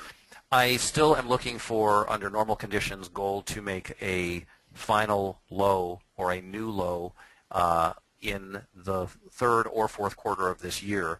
And, if we're not correct about that, if it works out that gold, which does have, for those of you who have reflected wave, you know that there is an important bottom even now that gold has put in.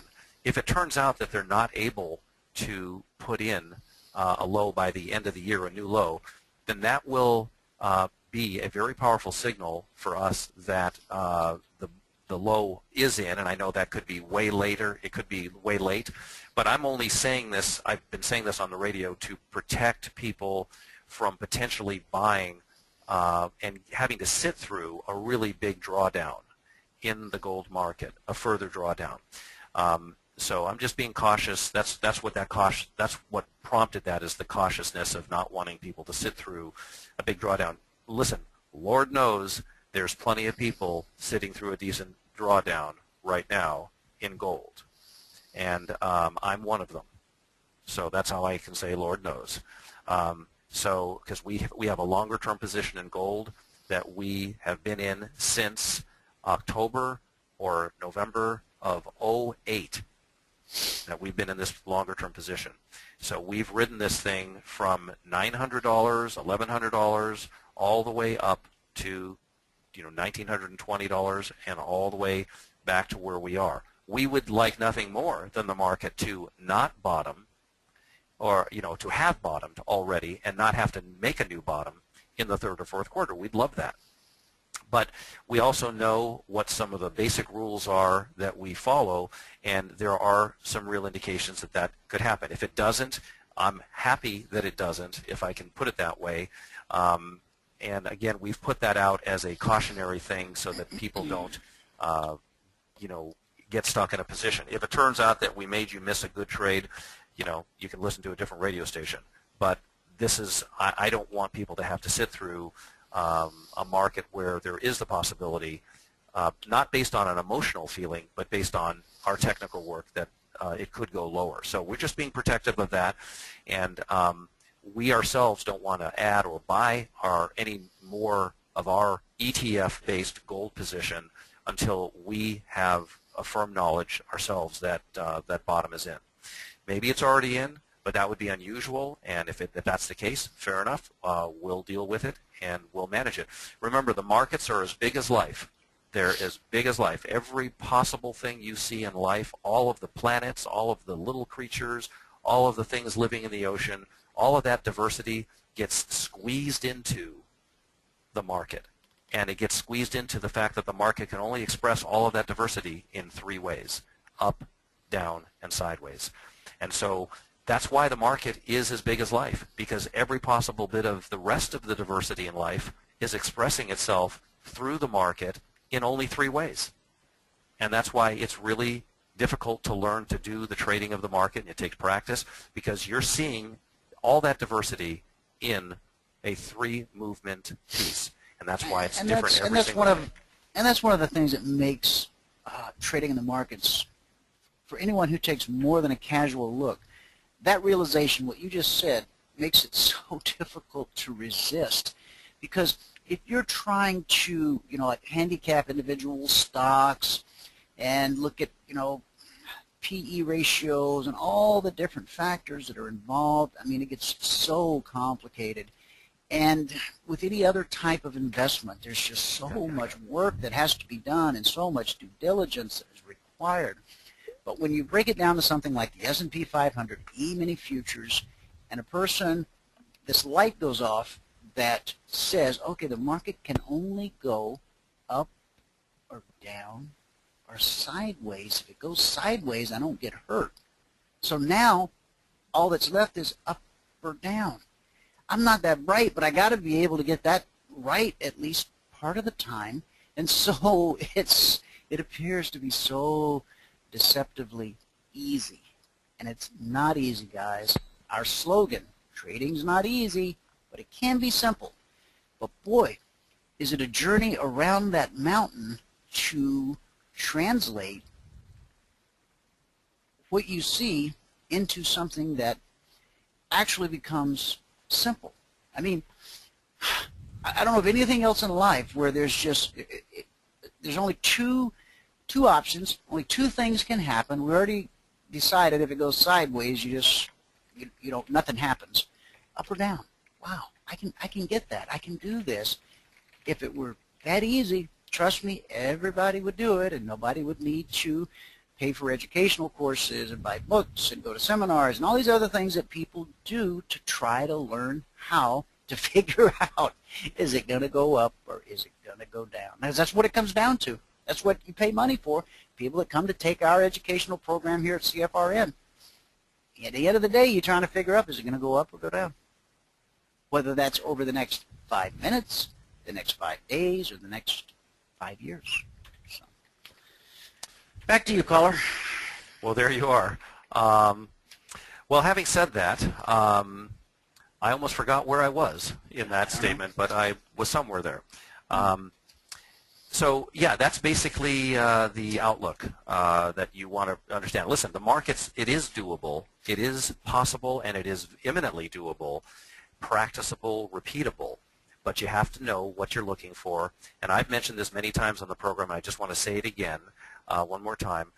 It is, this whole thing about trading is really a lesson in many ways about who you are and who you are in the market, because you have to come in contact with who you are. You have to come in contact with what you're really all about, because you can't play somebody else's game. You can't play somebody else's fiddle. You might use somebody else's methodology, but you have to find out how to make that work for you, because you have a certain set of outlooks, perspectives, and things that's unique.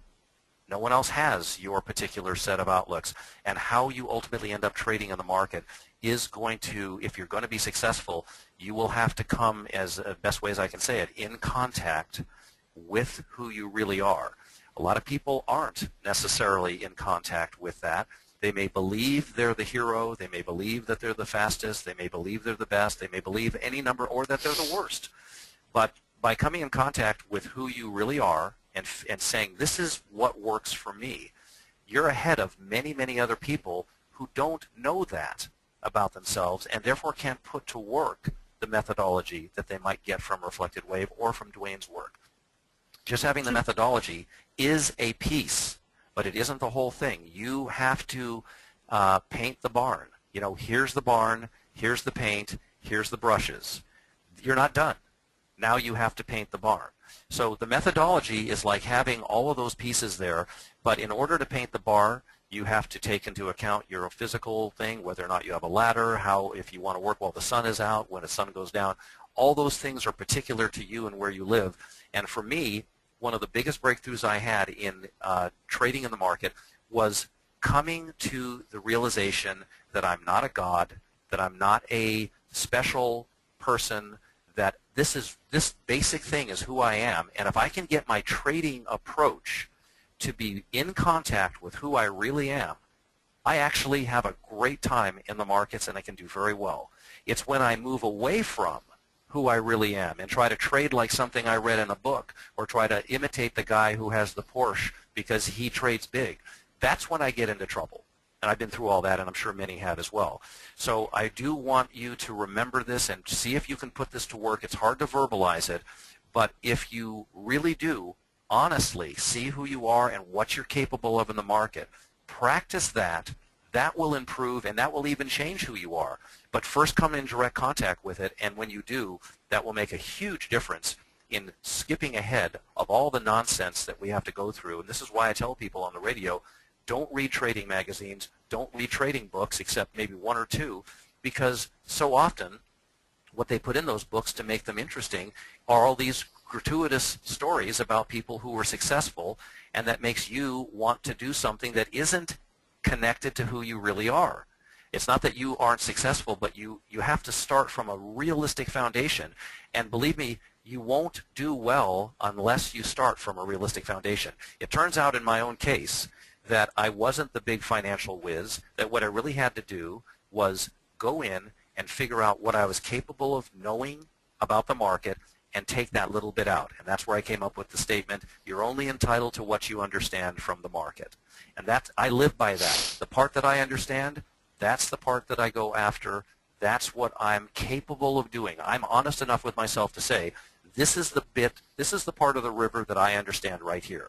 I'm not King Kong market maker. I'm not the big whiz, but I can do this. And I just repeat until wealthy. I do that. I do the thing that I'm capable of doing in the market. And as I'm doing that, while I'm in contact with who I really am in the market, I get better at it, and it changes who I am. And so I grow into that. You're not going to grow unless you first come in contact with who you are and be honest and start from that level. I'm telling you, there's a big secret. It may sound psychological or whatever the word is, but there's a great deal of psychology in doing anything well, let alone the markets. And for me, this was a big thing that was a breakthrough for me, that I finally just came to the conclusion, well, all I'm really capable of is this. And when I came down to that level, I ended up being able to do this pretty good. And then that I was able to grow from. So come down off the pedestals, come down off the dream world, settle down into who you really are, and work right from that level and see if that doesn't make a big difference in your ability to start doing good in the markets, rather than chasing what has been fed, honestly, the crap that's been fed into your head by reading trading books and magazines about all these things that are possible. You've seen them all, the ads with the big houses and the big cars and all that stuff. That's where I started from, and that did nothing but damage to me. And I happened to pick up on that. Maybe some of you didn't, because it didn't bother you or get into your system like it did me. But I'm really happy that I got the breakthrough that I had, and I want you to see it for yourself. And I would tell anybody that was trading to not try to mimic or to imitate success of another person, but find what works for you with whatever methodology you're working. If you start from that foundation, you can really do something with this. And I would do that in your relationships. I would do that in every other area of your life as well, and see that if you're really truthful and you come right in contact with who you really are, that is the best starting place in the universe for you. I don't care about the other guy. For you, that's the best place. Start in the best place for you, and everything you do becomes good, because you're now starting in the best place in the whole universe for you. I don't see how it could get any better than that. John, I agree. John has a question for you. Crude is falling. Where's your stop? Let me take a look real quick here. All right. If you don't mind, I'm going to just take a minute to switch over to that. Yeah, I was already past all those markets. And Ed says he didn't hear any updates today on the dollar or the euro, and he'd like to know if you have any thoughts on those. And then there was one other question. Any thoughts on natural gas? That wraps it up. Well, first of all, on crude, when somebody says crude is falling, crude is about where it was when we talked earlier. It's trading at 104.53. So we're in crude right now, and we believe, as I said before, that we're looking for a multi-day advance off these lows. And then, you know what, if I'll tell you something on dollar and some of these other markets. First of all, I'll take a quick stab at the dollar here, but I do have some information. We were looking for the dollar over the last 2 weeks to fall and to complete $81.80, which to us needed to be tested during the week of July 22nd. And it was. Last week they got there and they tested that level, and they actually closed very close to that level.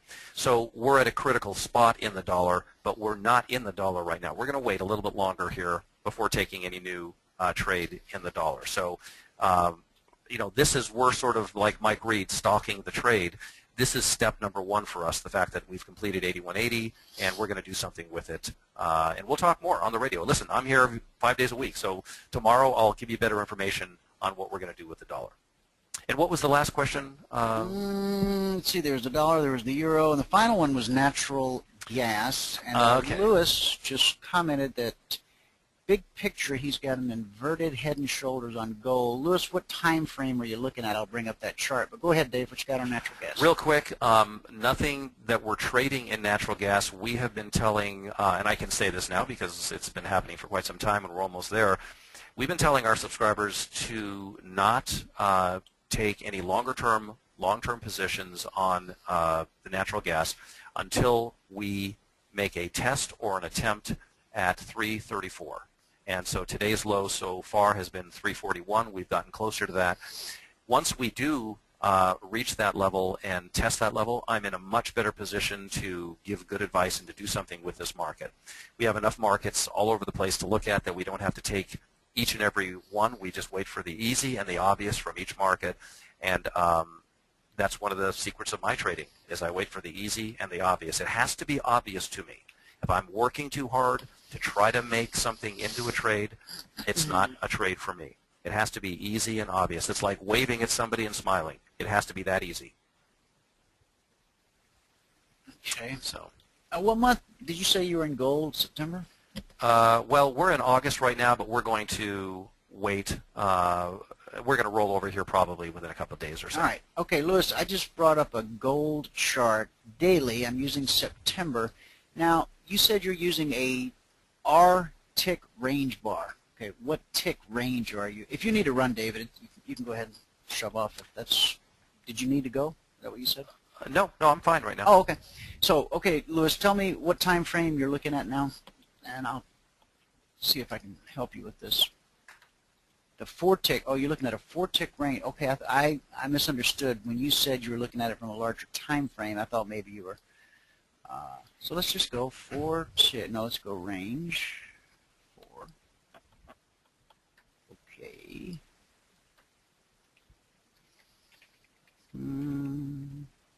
Okay, 4-tick range, September gold, head and shoulders.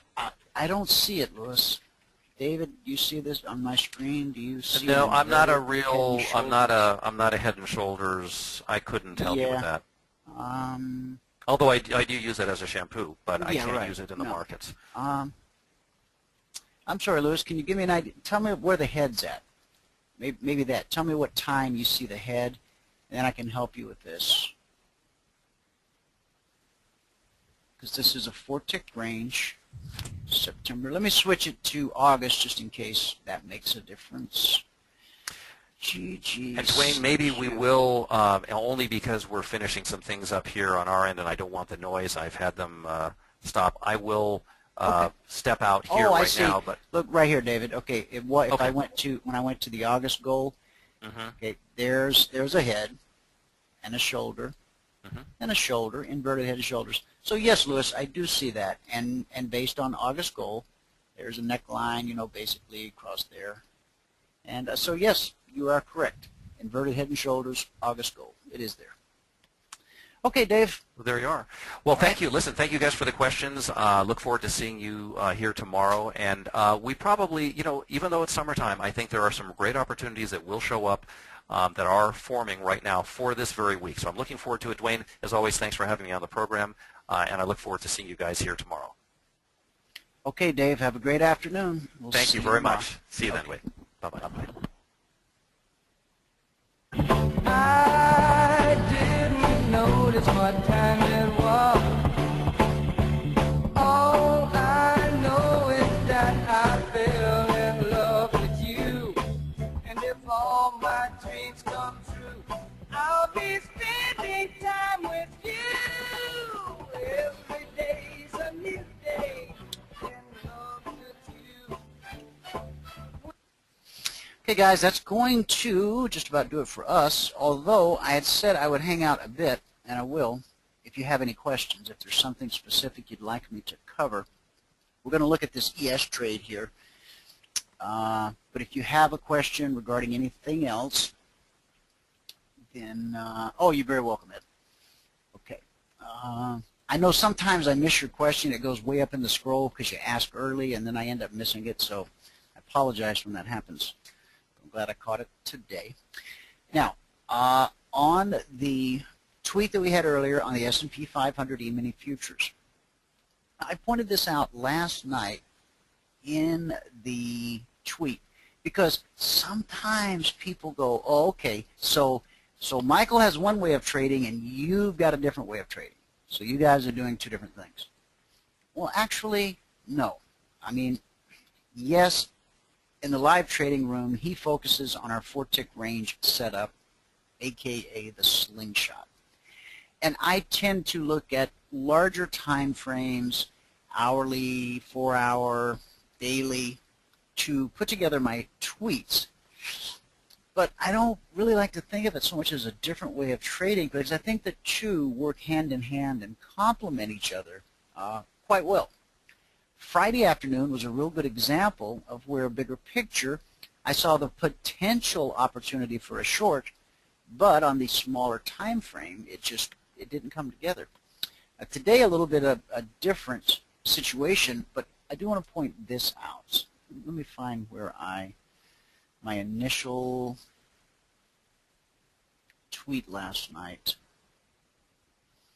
Oh, and then I want to show you something on the Dow. We talked about it a little bit Friday, but I want to show it to you again today. But first, I need to find ESU3.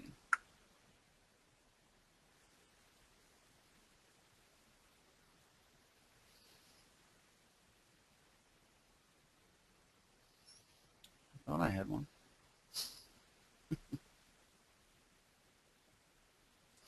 Oh, it must be over here. Oh, here it is. All right, here's the initial tweet I got 20 hours ago. ESU3, consider being long above 1689 if the opportunity presents. Initial target, 2 points, and then 92. Now, that trade never triggered, so that's my point is not, the price that we highlighted here. My point is this part right here. Initial target, 2 points. And this is where the question comes in, I think, when Michael is in the live trading room, working to get the 2 points each day, and then after that, we continue to trade because we're committed to both the partners and anyone who happens to be on a free trial. We're committed to trading and teaching and training for a full 2 hours every day. And that's why we use multiple markets. And I know sometimes that's a little confusing for a new person when they see Michael bounce from market to market to market. It's like, why doesn't he just settle down and trade one market? Well, because, like today, for instance, I think if, let's say, the market we chose to trade today was the S&P 500 in the live trading room, I don't think there was a single trade set up on the slingshot in the S&P during that 2-hour window, okay? But yet we had lots of trades because we were looking at different markets. So am I saying that we're trying to teach you to trade a bunch of different markets? No. We're trying to teach you one trade setup using one time frame and one set of indicators. You can then take that knowledge, that information, that little toolbox with those indicators and the knowledge of how to use those tools, and you can go and look at any market you want to look at, and when that particular opportunity presents itself, you can then take advantage of that opportunity. And I mean take advantage in a good way, right? You can trade it.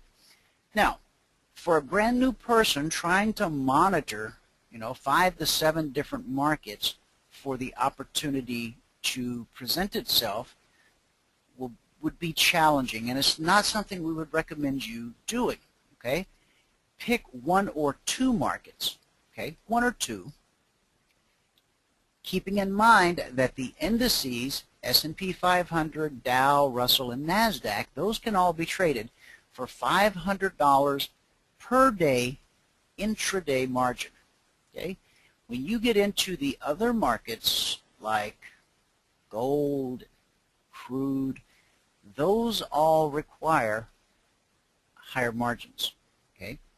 This is one of the reasons I like the indices. $500. Again, S&P, Dow, Russell, and NASDAQ, $500 intraday per contract.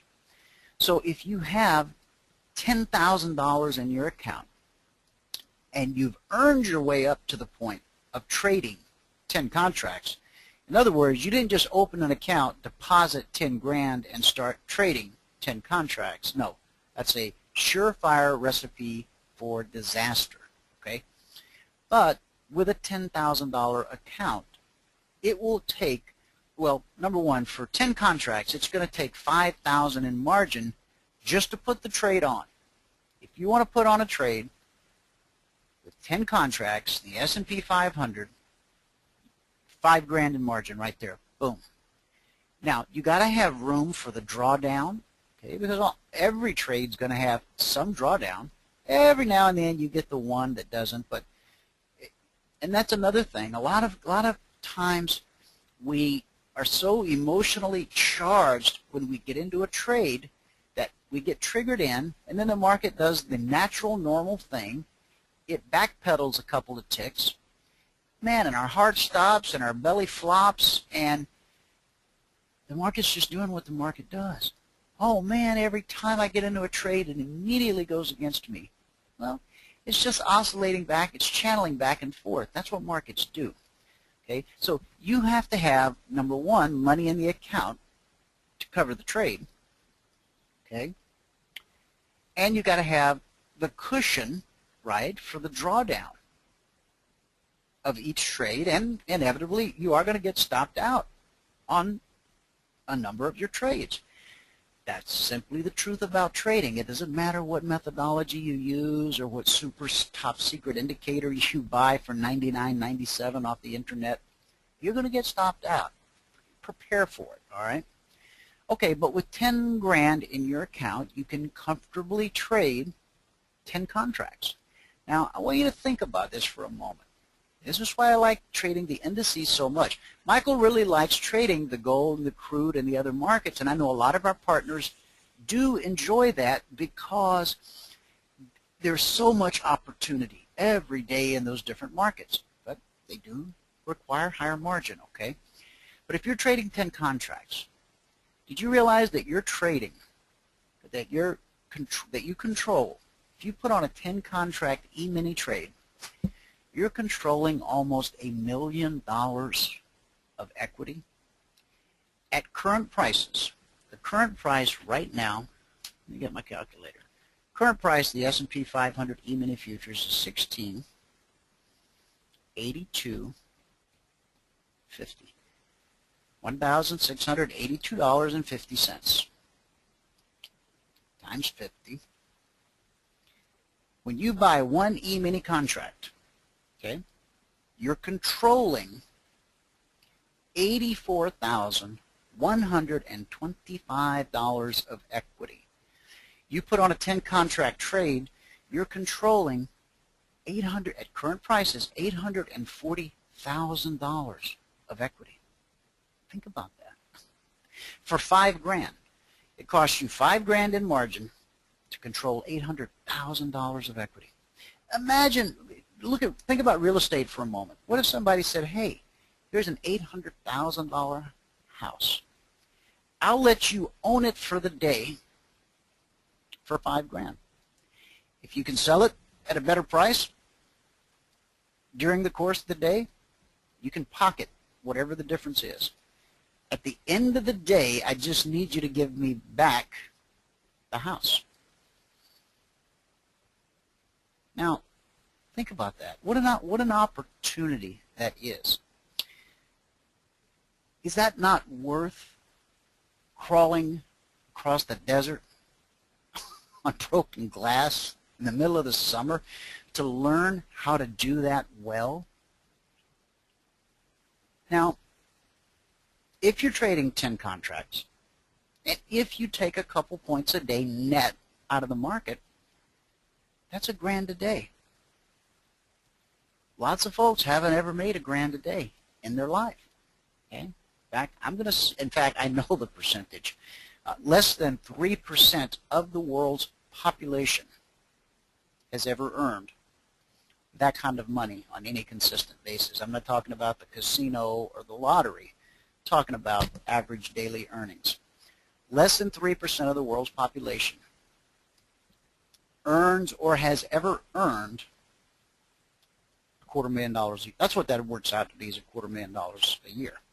Now, before I go any further, let me say this. Trading is risky. You can lose all of your money, okay, and then some. That pendulum swings both ways. That's why we teach aggressive risk management. That's why capital preservation is our mantra. That's our prime directive. That's what's tattooed on our forehead, okay? Capital preservation. If you get stopped out a lot of times at break even or break even plus a tick and you rack up some commissions, so be it, not a problem. But if you can get to the point where you're able to net a couple points at the end of the day, what is that really worth? And I'm not just talking about dollars right now. Think about that, okay? Now, as attractive as that is, if it were easy, you gotta figure everybody'd be doing it, right? It's not easy. It can be simple, but we, being men and women, we have all kinds of unique ways to complicate things. Okay?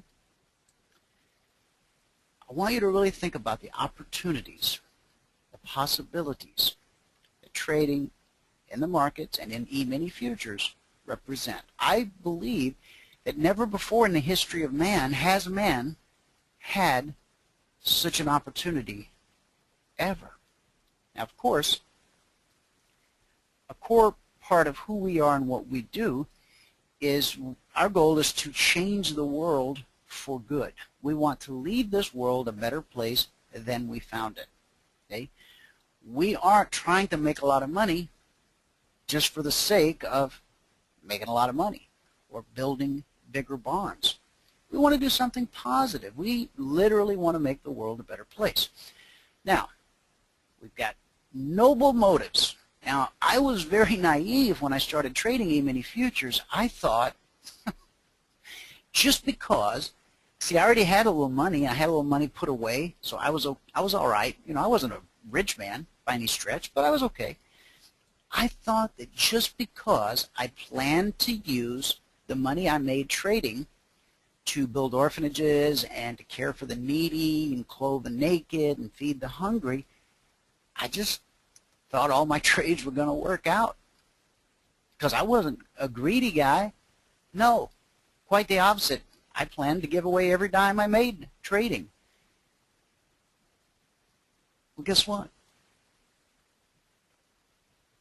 It doesn't work.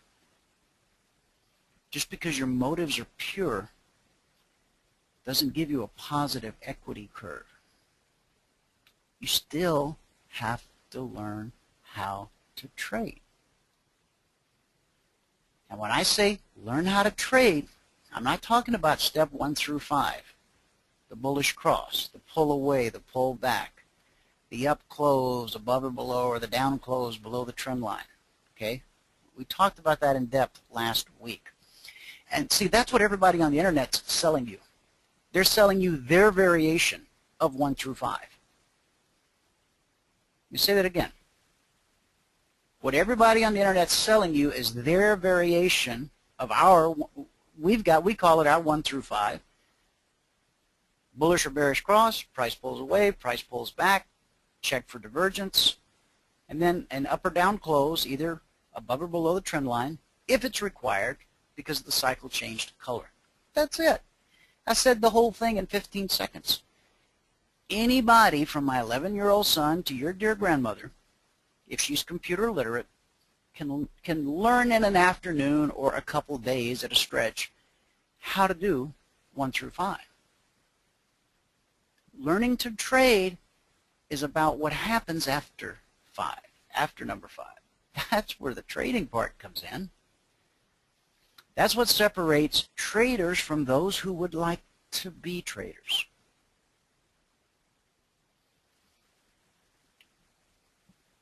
They all have, you know, noble motives. They all want to do, and I'm just saying, good things with the money they earn in the market.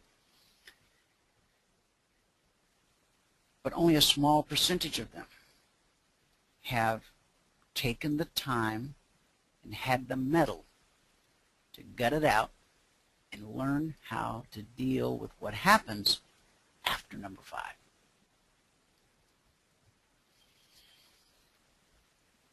That's what Mark attempts to teach you in his book, Trading in the Zone. Somebody, John L., you just thanked me this morning for turning you on to that book. I always love it when somebody gets it. They read the book and they get it and they go, whoa. Now, that's not some miracle cure-all. And by the way, for those of you who are hearing about the book for the very first time, there's no indicator in there, no oscillator, no methodology, no setup, no nothing. Okay? It's about it's about what goes on in your head after step 5. So if you're looking for some quick fix to trading success, don't waste your time going out and buying the book or downloading the audio book, because it's not going to fix what ails you. Okay? It's a great book, though. And if you're going to trade for a living, you really need to get that book, because it will teach you how to think in probabilities. And once you learn to think in probabilities, the whole dynamic of trading changes. Nothing looks the same anymore. Once you learn to think in probabilities, you actually have a shot. You have a shot at making it. No guarantee you're going to succeed, but at least you got a shot. Till you learn to think in probabilities, I dare say you don't have a shot. Okay. Well, gee, I didn't know I was supposed to think in probabilities. Well, there you go. I'm glad I could share that with you. I really am. So, I said all that to say something. I don't even remember what it was now. I think I said it. Oh. Let's see. I know your I'm going to go to the chat box right now. I know your ES weekly trading zones are very good. How about the YM weekly trading zones? We don't talk about those that much. George, you read my mind. These are the weekly. I was actually going to show those. Oh, and because I had to reboot my chart, I think that's something. All right, here's what I'm going to do. Tell you what I'm going to do. Let's see. Can I use this chart? I can use this chart. We're going to do it, George. Hang on. Stay with me. All right. There's that. And there's that. And George, as I recall, I remember you telling me one time you didn't have much use for them trading zones. But if you found a use, I'm really glad. I'm just messing with you. Just trying to be lighthearted. We're going to look at last week's weekly trading zones. It's a little premature for me to put this week's zones out for the general public, but last week's trading zones make a better point. So let's do that right here, right now. Okie doke. Alrighty. Okay, this is daily. Let me just scrunch her up a little bit. We need to be able to see the 21st through the 28th. July, YM, let's go at, just to make sure I've got plenty of data to work with. At YM. Okay. All right, last week, let me get the right sheet. Here we go. 721, YM. Let's just go right up to the top. 15480. 15480.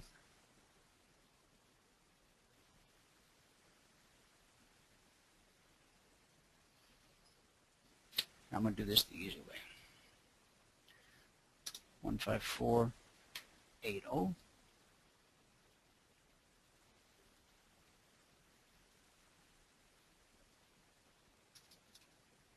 15485. Upper.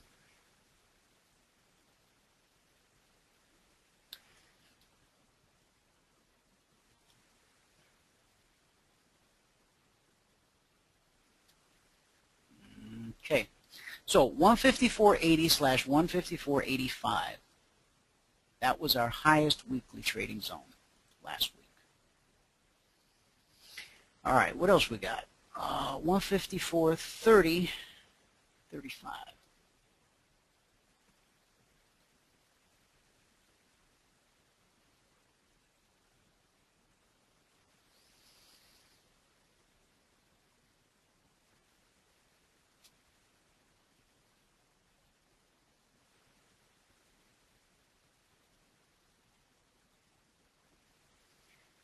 Okay, 154.30. Something about this chart doesn't look right. Oh, I know what it is, because I normally do this on an hourly. I knew something was, my eyes were just not syncing up with this chart. All right, now it'll all make sense. All right, I can fly through it. Sorry for the delay. I did get my brain in gear. Okay, 15435. 15435. Okay. All right. And then the zone below that was 15350. 15350. 15350.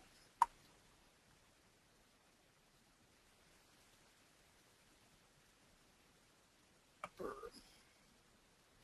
15355. Okay.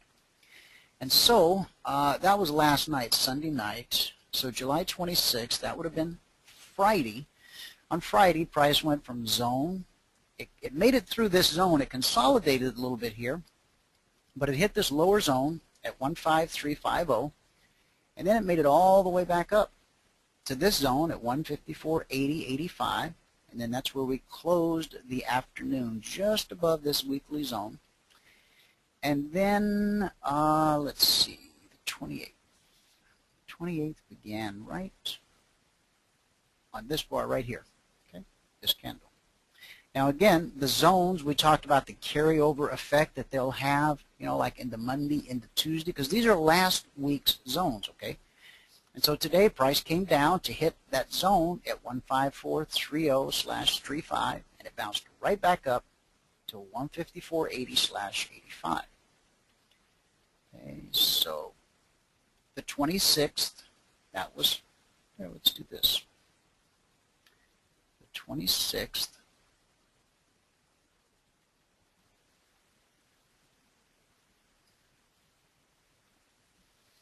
that was Friday.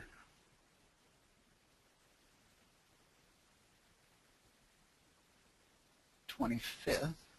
There we go. Now I got that in the right spot.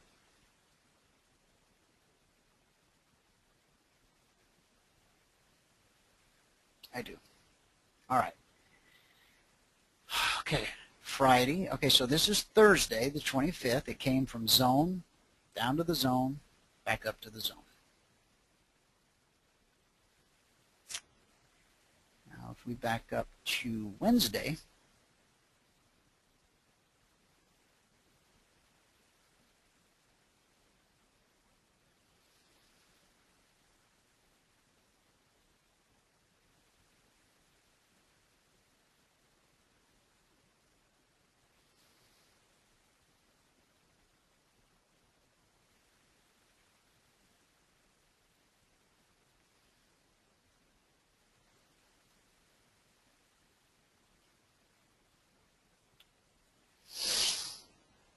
there we go.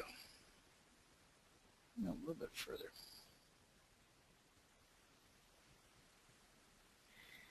Midnight.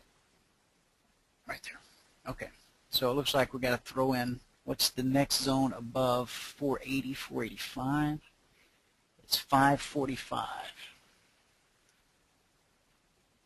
15,545.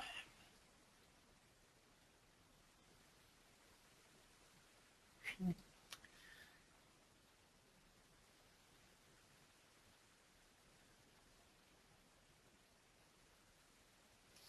So that's 15,550. 15,550.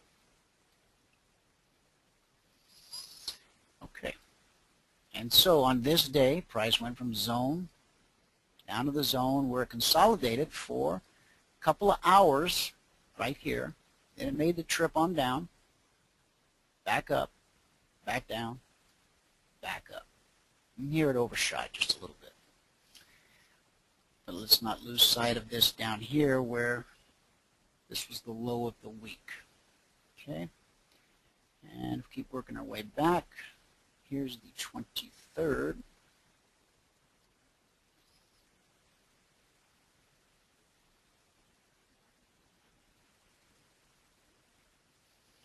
So on the 23rd, price went from zone to zone to zone, and then into the 24th back down. Okay, So now we're getting up to the 22nd, which was last Monday. Okay.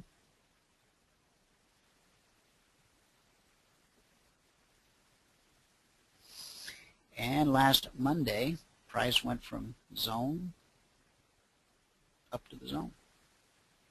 And then Sunday night, Globex opened. Not last night, but a week ago.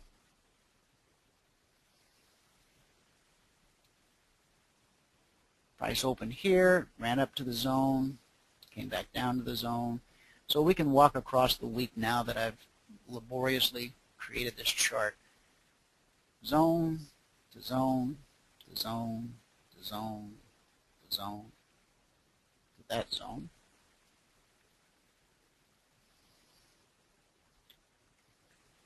Down to this zone. Back up here. Back down here to this zone. Okay, this was the low of the week. Came in on Friday. See, low of the week, last week. And then price rallied up to close out the week here, just above this zone. And then so far today, it's pinged back and forth between these two zones from last week. And so, George, in answer to your question, the Dow weekly trading zones are almost as good as the S&P zones. Okay? And I talked about this a little last week. It's because the S&P and the Dow, they make parallel moves. At the end of a day, if you print out an hourly chart of the S&P and the Dow, and if you like lay them over on top of each other, they almost always match up just perfectly. Now that works on a daily chart, a weekly chart, a monthly chart. The only difference is there's a factor of like 1 to 10. You know, for every 1 point that the S&P moves up or down, the Dow will make a corresponding move of about 10 points. So at the end of the day, when you hear the newscaster say, well, the Dow finished up 100 points today, if they don't even mention the S&P, you can quietly know that if the Dow ended up 100 points on the day, the S&P was up roughly 10. That holds true day after day, week after. Why? Yeah, it just is. And it's held true as far back as I've looked and researched markets. So if it ever changes, then we'll talk about it, because that'll be something worth talking about. But for now, I guess at first I wanted to understand why, and when the answer wasn't readily available, I decided I guess I don't even need to know. It just is, and I'll keep monitoring it. It does help. It is beneficial if, let's say, I come in and I sit down in the morning and I see that the Dow's up 100 points. The Dow's up 100 points and the S&P's down 3. Whoa! Immediately, that's a big piece of information, because I know that one of them has it right. Okay, the S&P's either got it right, and now the Dow's got to catch up with the S&P, or the Dow's got it right, and the S&P's got to catch up, because they're on opposite sides of the street, right? The Dow's up 100, the S&P's down 3. Something's wrong with that picture. Before the end of the day, that has to be reconciled and rectified. If I can get a handle on which one has it right, and then I can jump on the coattails of the other one as it goes to meet up and catch up with the other one, that makes for a pretty sweet ride. But again, you gotta decipher which one is on the right side of the street. So, and sometimes they meet somewhere in the middle. Okay, in other words, one doesn't have to go the whole distance to catch up to the other. They can start to move towards each other, and it can be balanced out and reconciled in that manner. Okay. Okay, so let me scroll. I hope that answered your question, George. I don't hear from you a lot. It's because you're just quiet. So, but I remember you came out with that one little trade setup that you used for a long time. And guys, that's what a lot of the partners do. They take our basic, methodology. They take tools from the trader's toolbox, and they piece together, almost like with a Lego set, they piece together something that is uniquely theirs. It's got their DNA imprint on it, and because they built it and they created it, they feel in a way very close to it, and they understand it, and they learn the nuances of it, and it just works really well for them. So, okay, scrolling down, Matt asks, what book? Okay, the book I was referring to just a moment ago is Trading in the Zone by Mark Douglas. I posted in the chat box a little earlier in the show a link that allows you to go out and download the audiobook for free. Audible is a sponsor of this radio program, and everyone in our audience is allowed to take one free trial at Audible and download one free audiobook. Even if you decide not to become a member of the book club, in other words, you cancel, within 2 weeks your credit card is never charged, and you get to keep the audiobook that you download for life. That's Audible's way of saying thanks for taking the free trial. So you can download Trading in the Zone, which is one of the few trading books that actually translates well into an audiobook because there are no charts. Like I said, there's no indicators, oscillators, trade setups. It's not that kind of a book. Okay. The other book I recommend is Steve Bigelow's book, High Profit Candlestick Patterns. That you have to have the charts, so that does not translate as an audiobook. And the third book I recommend is Mike Reed's book. It's an ebook. It's called Read the Greed, Take the Money. Okay? It's under $100. You can go to his site right now, download it, and be reading it this afternoon. He has a more complex edition called Read the Greed, Take the Money Live, and that's a DVD set that you order, and it has to be shipped out to you. You know, if you've never checked out Mike's work, take a look. And be sure that you go and read Mike's story. Mike never brings up his story, okay, of what happened as a young man. He is, you know, we live in a world today where there aren't a whole lot of heroes, you know what I'm saying? He's a hero of mine, okay? He's overcome a tremendous amount of adversity to become the man that he is. He's a husband, he's a father, he's an excellent trader, and he's my good friend. And I am honored to call him friend. He's a good man. And I learned a lot of what I know about trading from him, and I do believe in giving credit where credit's due. A lot of what I learned from Mike Reed, and I'll forever be in your debt. Okie doke. Pete says, I'm reading Trading in the Zone for the 4th time, and it's my first time reading it after going live. Boy, oh boy, the book makes way more sense to me now than before. Very good. Well said.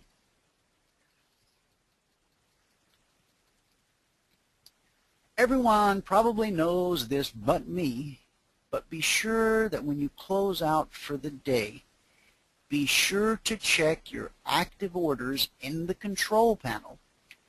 I must not have on Friday and went all weekend thinking that I had traded fine, but wake up to find out that I lost most of my week's profits. Thought I checked all my DOMs, but left something on in the Russell. So let all the guys know not to make this mistake. Oh, brother, man, my heart breaks for you. I am so sorry to hear that. But guys, he does make a great point. And what he's referring to is, let me just show you. Right here, look at my little demo platform. Okay. Go into your account settings and take a look at everything. Make sure you are totally flat. Okay. Look at your daily fills, look at your daily activity. I mean, you've heard me say this before, that once you get your couple points for the day, or your goal, whatever that might be, whatever your goal happens to be, that the day's not done. There's still work to do. And that right there is one of those things. You know, you have a little checklist that you go through. It's just like I remember when I was a kid working in fast food. When it came time to close up at night, we had a checklist. You know, we had to clean this thing and wipe down that thing and sweep that and mop that and scrape the grill and clean the Gaylord, and then we had to walk the building, pick up the trash, turn out the lights, you know, turn on security lights, arm the alarm, you know, and it was a very detailed and meticulous list, and we had to follow it step by step. You should have a similar type of checklist for you and your trading.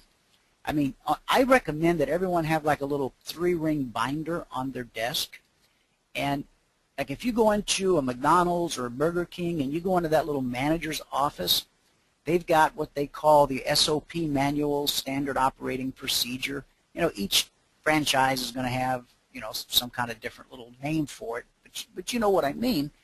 And this is where you put stuff like the phone number to Bert and Leslie. If your computer crashes and that's where the phone number is, how are you going to get a hold of them, right? Unless you've got it memorized like I do. And just, you know, account numbers and just all the important stuff.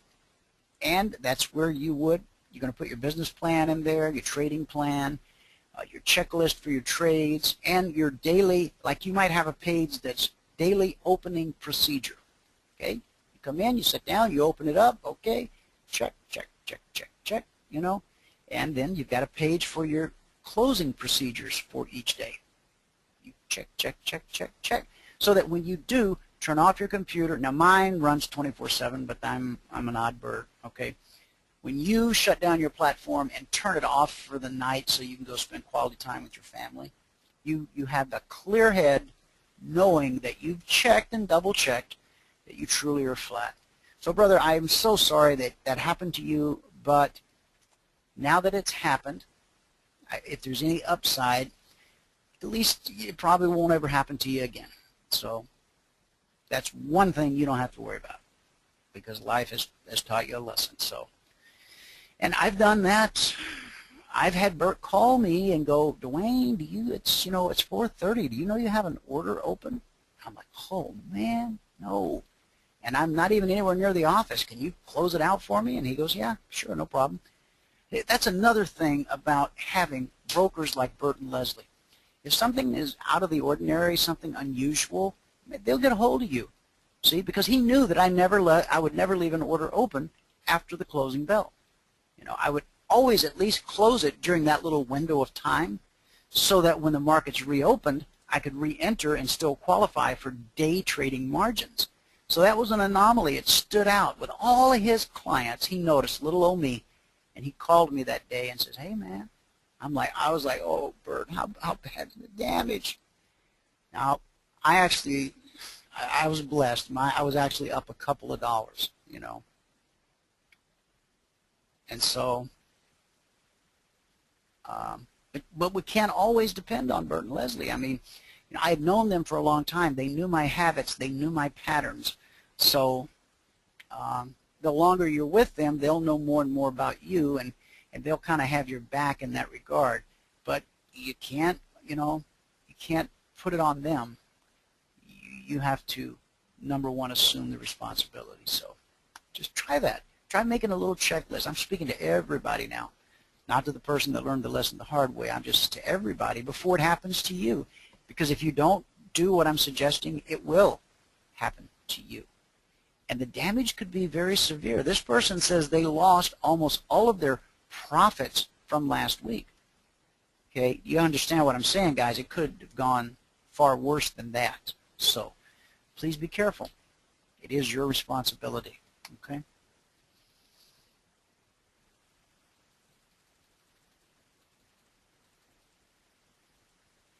Lewis, in the members area, there is a chat room. There is. Todd asked, just logged on here and wonder why the YM trading zones are different on your chart than the partner's email this morning. That's because these are the zones from last week, Todd. Because someone had asked about the YM zones and if they were as good, quote unquote, as the S&P.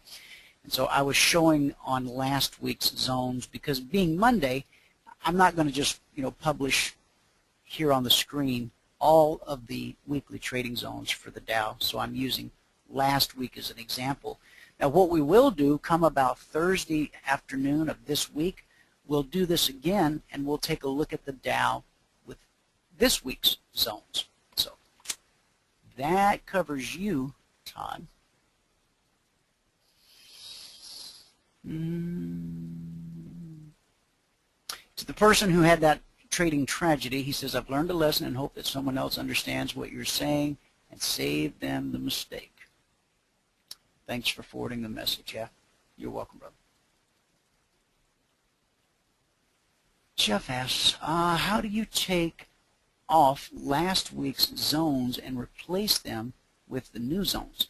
Well, now, here's the thing, Jeff. I put mine on manually. See, what I've done is I've taken my little horizontal tool and I've configured that thing to do WTZ weekly, to be my weekly trading zones. And the way you do that is you come down here and you tell it what you want it to say. See, like right here?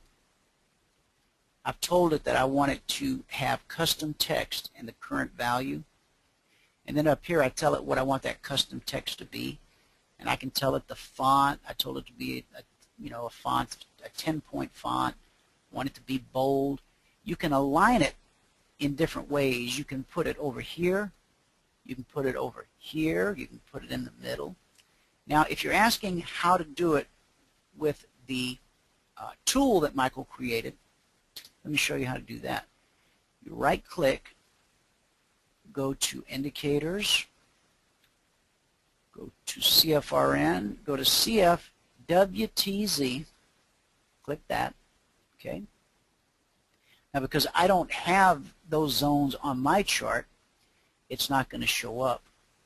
But the past value right here, that string of numbers that comes when you get your email before the market opens with your weekly trading zones, under the little chart of each market where I've got the numbers on that little chart, there's that string of numbers.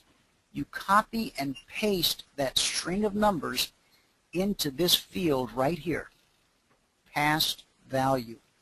Now, what's very important is each one of those, they have different counts, okay? Or some counts are 5, some counts are 7. So you have to check, look at your email that you got with the weekly trading zones, see what the count is, copy and paste the numbers. Now, when you come in here to set up your YM, for example, you're going to have a string of numbers in here from last week. All you do is just highlight those, delete them, and paste the new week's numbers, and then on your chart, when you hit OK, the old zones will disappear and the new zones will appear. I now have 2 sets of lines on my chart, last week and this week. Well, what you got to do is do this. Go to Indicators, okay, and go down here, All Active Indicators. Click that, because what you've done is you've loaded the WTZ in there twice. You need to highlight one of them and click Remove, okay?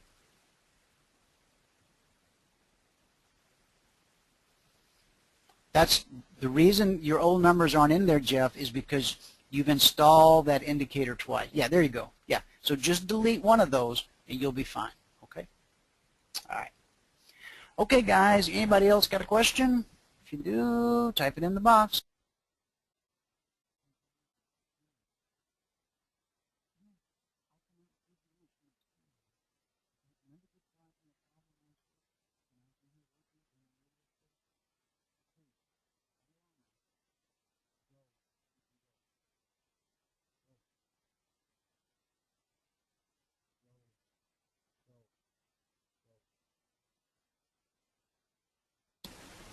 Okay, I'm back. All right, any other questions? Anything else? Why don't the WTZs show up on the 4-tick chart, but if I change to 5 minutes, they do show up only on some charts like the YM? It just has to do with a scaling issue, is what it amounts to, Ron. So if you configure your horizontal line the way I did, you can drop it on a 4-tick range if you want to.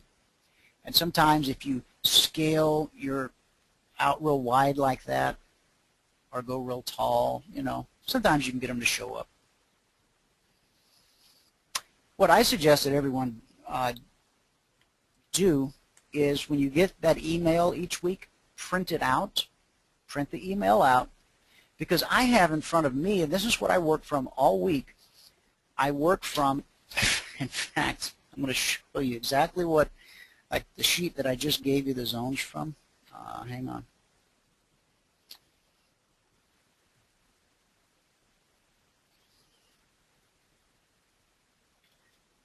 Okay, stand by.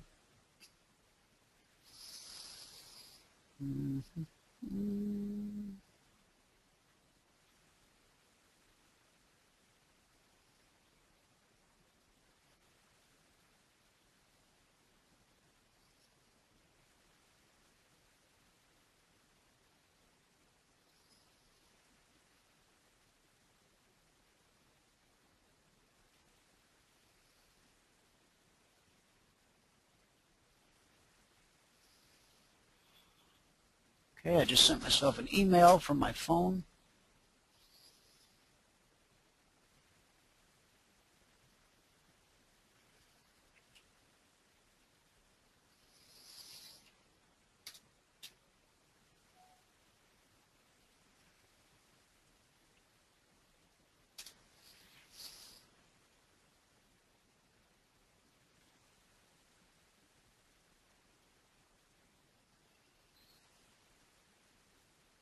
And it hasn't showed up yet. Where is it?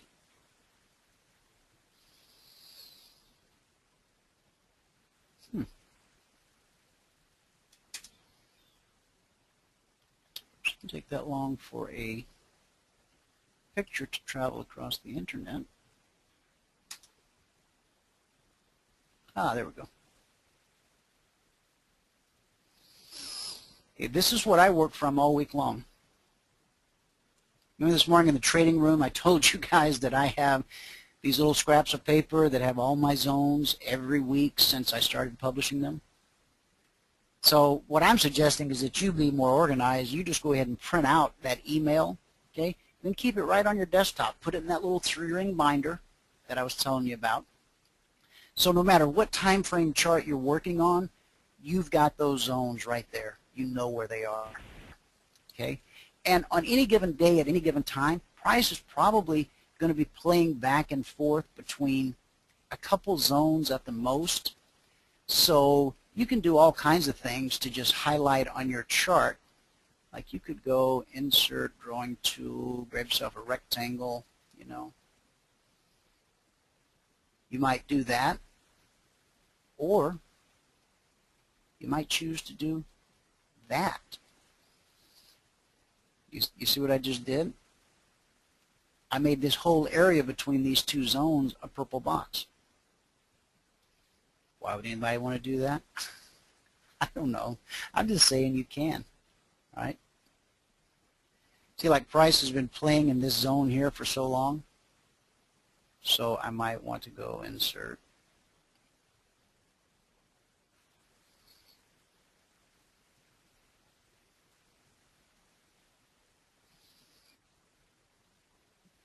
A lot of different things you can do. But anyway, that answers your question, I hope. Oh, let's see. Is there any other questions? Wow, guys, I don't see any other questions. Which will make my kids happy because I can go feed them lunch. Oh, let's look at this real quick. This is the S&P 500 E-mini futures, and again, remember I had to reboot my charts because it said before these are last week's trading zones. These are last week's trading zones on the S&P also. But as you can see, price is still respecting them even today. Okay. Boom, boom, boom. Okay. Now, let's go look at the 4-tick range.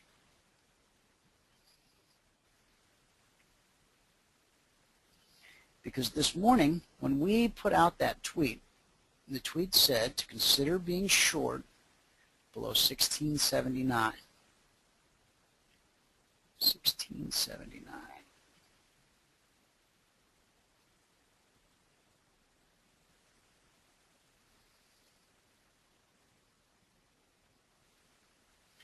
Now, these times across here are Pacific time.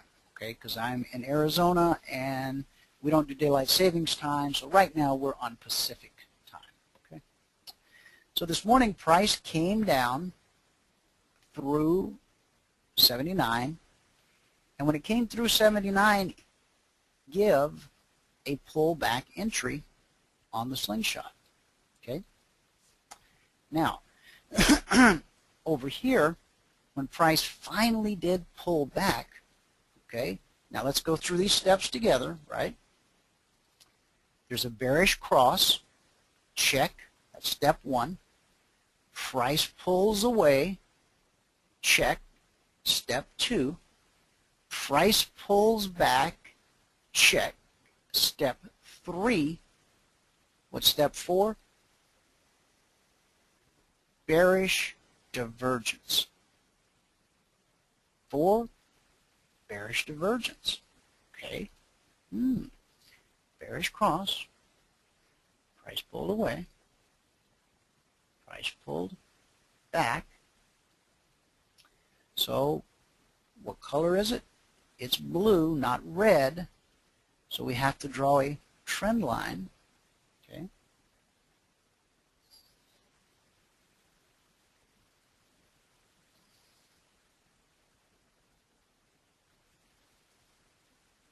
Trend line is going to go right there, it looks like to me. Now, what we need is a down close below the trend line. Okay, we get a down close below the trend line right here. Okay, but there's one thing keeping us out of this trade. Does anybody know what it is? Anybody want to hazard a guess?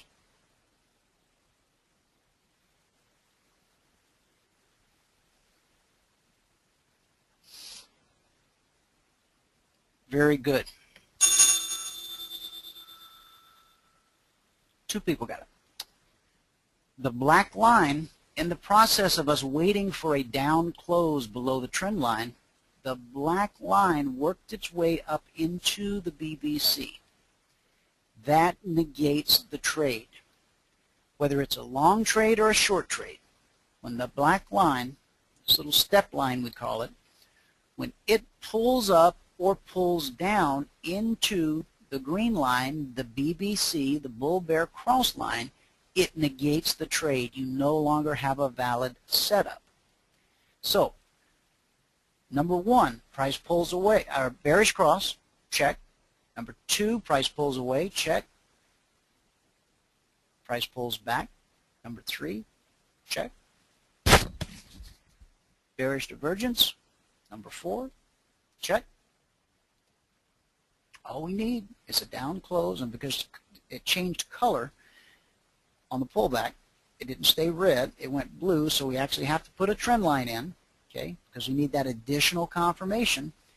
We need a close below the trend line, but before we can get the close below the trend line, the black line pulls up in here and negates the trade. The slingshot it does a great job of getting you into high probability trades, but it also has an uncanny ability to keep you out of trades that, in this case, turn out not to be profitable. Now, you'll still get stopped out on slingshot trades. You see it happen to Michael every day. I mean, that's just the truth about trading. There's no methodology, secret, nothing that's ever going to allow you to trade without being stopped out. I know we desperately want there to be, and we Google till our fingers bleed, and we hope and we pray, and we spend tons of money, and we do everything under the sun to finally realize that what that guy said is true. There is no holy grail. The only secret is there is no secret. The best you can hope for is to have a set of indicators and a methodology that gives you a definable edge in the market. You then learn how to read the charts so that you can, and over a large enough sample size, come out ahead. That's as good as it gets. Right there. That's it. Forget the Ferraris and the mansions and the whatnot. I'm not saying people don't really have Ferraris and mansions and whatnots. They do, okay?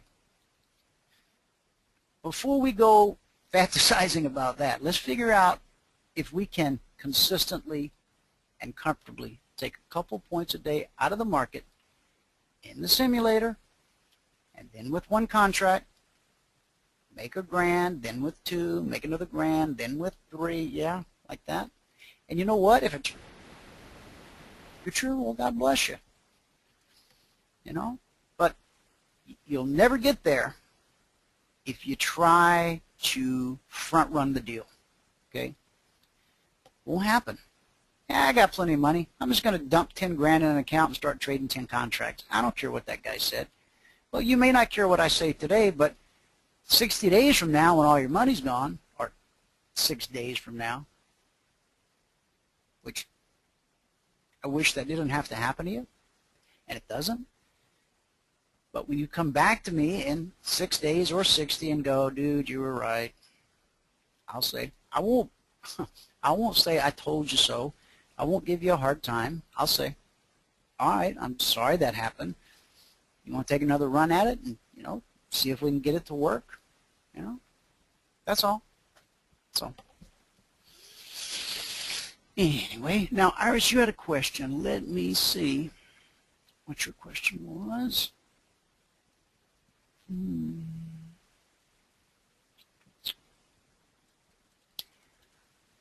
I learned a new thing. When downloading the DPT chart, you need to not click download, but use the green arrow in the upper right-hand corner.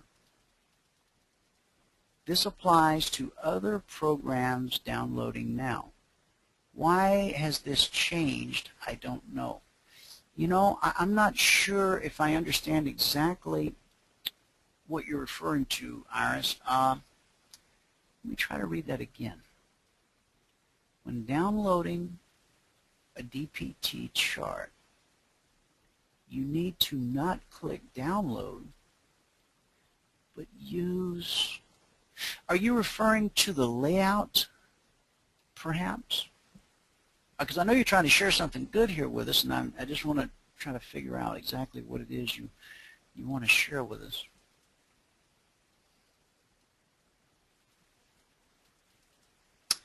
Okay, while you think about that, Iris, let me go to Ken's comment. I was looking at Michael's review of his trades, and it seemed he takes trades after the cross, but the pullback doesn't go all the way back to the green line. Am I seeing this correctly? Ken, he does have 2 trade setups. One is the momentum trade, and I asked him to point that out to somebody this morning in the live trading room. And you're welcome to shoot him an email and ask him to clarify it for you. The trade I use is the one where it always pulls, for me, it has to pull back to the BBC. Okay? If it doesn't pull back to the BBC, I just pass and wait for the next setup. But Michael and several of the other partners do have a variation on the trade where they use a momentum-based setup to trade it even though it hasn't pulled all the way back. I'm not crazy about it, but some of the guys do it and do it successfully. So check with him, and he'll be happy to explain it to you, okay? I could try, but since I don't use it myself, I prefer to preach from my own life or teach from my own life. So let's let him explain that one to you. But you are correct in noticing that there are some trades where he doesn't wait for the full pullback. Yes, that is an adaptation of the standard. It is. In fact, I'll ask him to make a little video of that. I don't know, Ken, are you on a free trial right now? Or I'm not sure what your status is. Did you become a partner?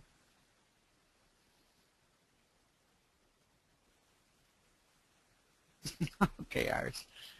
I had to reload my Daniel's. Okay, so you had to reload your trading platform, and so you were downloading it from the web page on their site. Let me just go there, and that might make it easier. Let's do that.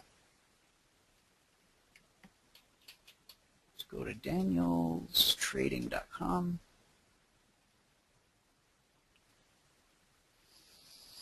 And we go to platforms. And we go to DT Pro.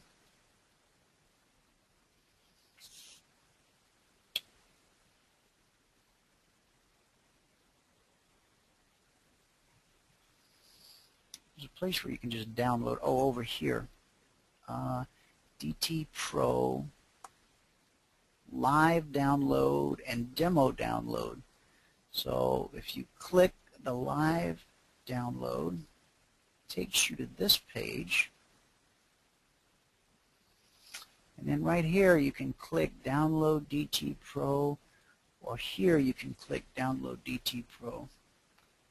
Am I on the right page here, Iris? Okay, so if we click this, oh, I see, it's just downloading it into my browser over here because I'm using Chrome. It might have to do with the type of browser that you're using.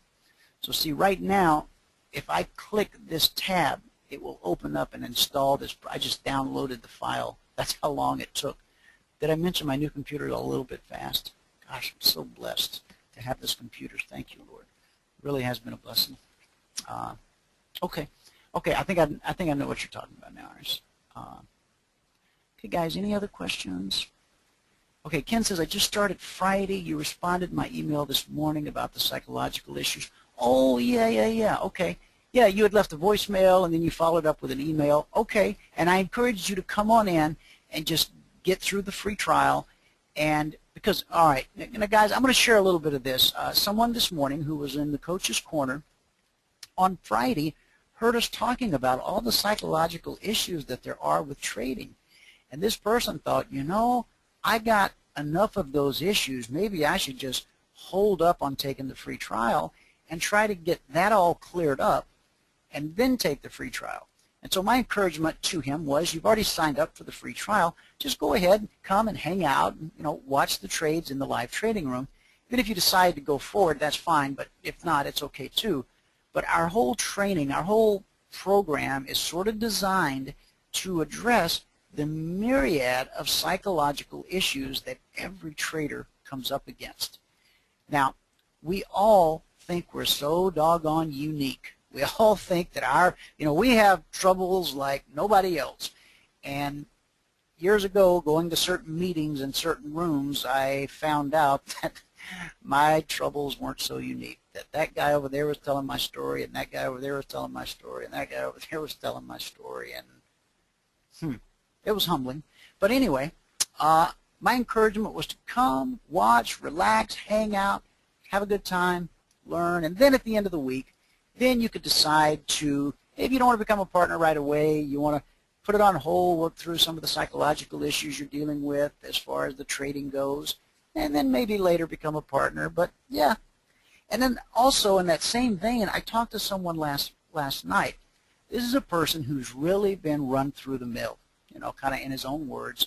And when people tell me that, I go, well, you know, I've been beat up and I've been ripped off and I always say, okay, because I'm the first one to tell you there's a lot of bad guys on the road to Wall Street, right? And you have to be very careful. We're not the only good guys either. Please, I'm not saying that by any stretch. There's lots of good guys, but there's bad guys, and so you have to be careful. But whenever somebody starts telling me about how much they've been beat up and blah, blah, I always make them stop, or I ask them to stop, and I go, would you please give me a couple of examples of what you're talking about?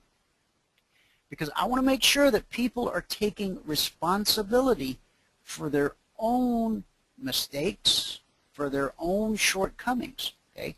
Now, I know that there's places out there that will hoodwink you and do different things, yes. But I also know that we, and I'm saying we as traders, are often given to laying the blame off on the guru or the software or the chat room or the internet connection or the broker, anybody, or my wife keeps calling and interrupting me, whatever. We'll put that blame anywhere except where it belongs sometimes, and that's with us. Okay? We got in too early. We got in too late. we didn't properly read the chart or interpret the signal or whatever. See? So that's what I was, this gentleman last night, I was saying, okay, now give me some examples, all right? And so he did. He was able to give me, now remember, he'd been beat up a 1,000 times. He'd been mugged 1,000 times, but when it came to the examples, he was able to give me a couple. Okay, and that's, and he saw the realism in that, and that's really all I wanted, is I wanted him to get a gut check, because I don't want to become the next bad guy, right? Because I'm going to do my very best to be the good guy. So let's make sure we both have reasonable expectations of each other. That's what's so important. Most traders fail because they don't have reasonable expectations. That's really what it comes down to. So, but anyway, the current issue he had been dealing with was a trading room where I'm not going to call their name, but they're very popular, and they advertise some like 89% success rate, and they've advertised that for years. I actually talked about them last week. I'm still not going to call out their name, but anyway, I asked him, I go, is that by any chance even remotely close? He goes, no, not even. I go, I wonder how they managed to advertise that and not get in trouble. He's like, I don't know. I said, but what's your particular issue? And he says, well, he goes, the guy says I'm flat. Okay. And then he asks us, how many points did we get out of that trade? And we're like, well, but you didn't get in a trade. And he goes, and then he gets very irate and bites our head off because we're questioning his integrity and the whole thing. You guys know, you've been in those rooms. So that was one of his issues. The other issue was he had bought some very expensive software from some folks on a couple of occasions that didn't do what it claimed to do. And so he felt that he had been mugged, to use a term, by that. Okay, that's why we're very careful that we don't want you to have unrealistic expectations with us. That's why we don't make any claims. We don't claim any percentage rate. We don't claim that our indicator set is going to do anything other than assist you in learning how to trade. That's all it's going to do.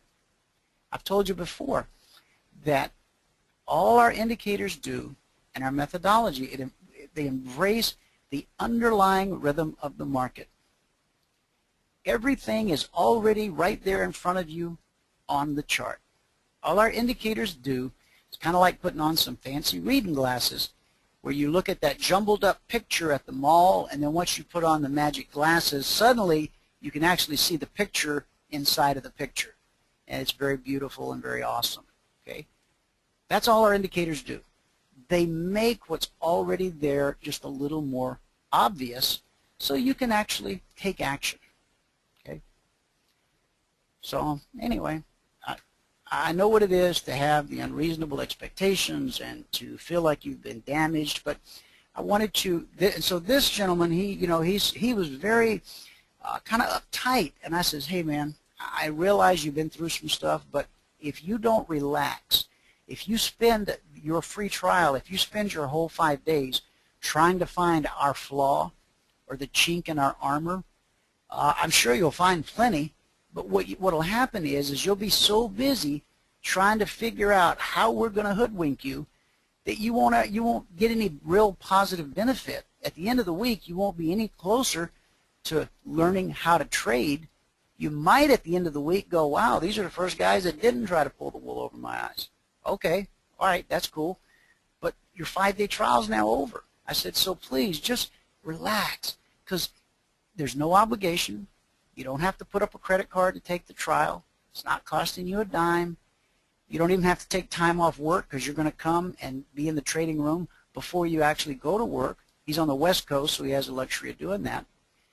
And so I finally got him to just kind of settle down, and he's like, you're right. Now, some of you in this audience here today, there's a little bit of that in you. Okay, you've been through a thing or two, and you've experienced some of that stuff, and so your hackles are up, and you got your guard up, and you're very defensive, and a certain amount of skepticism in this industry is very healthy. But at some point, you have to put your guard down a little bit so that you can learn. That's why you have to make sure that you're in a safe environment when you put your guard down, when you let it down. Okay? So, all right. I'm going to wrap it up here, guys. Like Mr. Douglas puts it in the book, pain avoidance. Easy to blame someone or something else. It is, and sometimes it is someone or something else's fault. And if that is the case, then so be it. But in my own life, in trading and in all other areas of life, I always try to figure out, before I put blame or point a finger, I try to look at it objectively and see what role I played. Sometimes there's shared blame. Okay, I was partially at fault and they were partially at fault. So, anyway. Is it hot in here to you guys, or is it just me? Because I'm telling you, with all these computers going, it is warm. So I'm going to go, all right? Oh, did we finish this up? Yeah, we finished it up by showing how that even though we had a tweet and even though price did go 2.5 points, see, if you're the person that knows how to trade the cross or some of the other stuff we've talked about, then this was a very nice move. If you just traded the break of the tweet, the market did move 2.5 points. If you were waiting for the slingshot setup, it just didn't materialize on this trade. Okay, it just didn't show up this time. That'll happen. Okay, and you just wait for the next setup. That's all. Don't want to oversimplify it, but it really is that simple. Not easy, but simple. Okay, guys, thanks so much for tuning in. Whoever you are, wherever you are, may God continue to richly bless you with His mercy and with His grace. And I'll see you at the bell.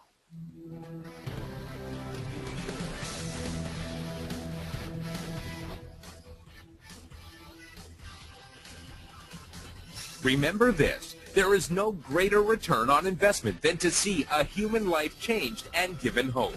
As always, pray hard and trade safe. Any financial information discussed on this show is simply the opinion of our host, Dwayne Reeves, his co-hosts, and guests. To learn more about trading Emini futures or to take a 1-week free trial in our live trading room, call 1-866-928-3310. 866-928-3310. Information discussed on this radio program should not be construed as a recommendation to buy or sell any security. Always do your own due diligence and consult with a licensed securities broker or financial planner before making any investment decision.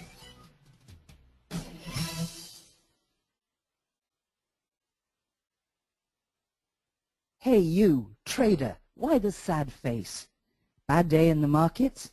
Bad year in the markets? If you're like many other traders I've met recently, you're about to give up, go broke, or both.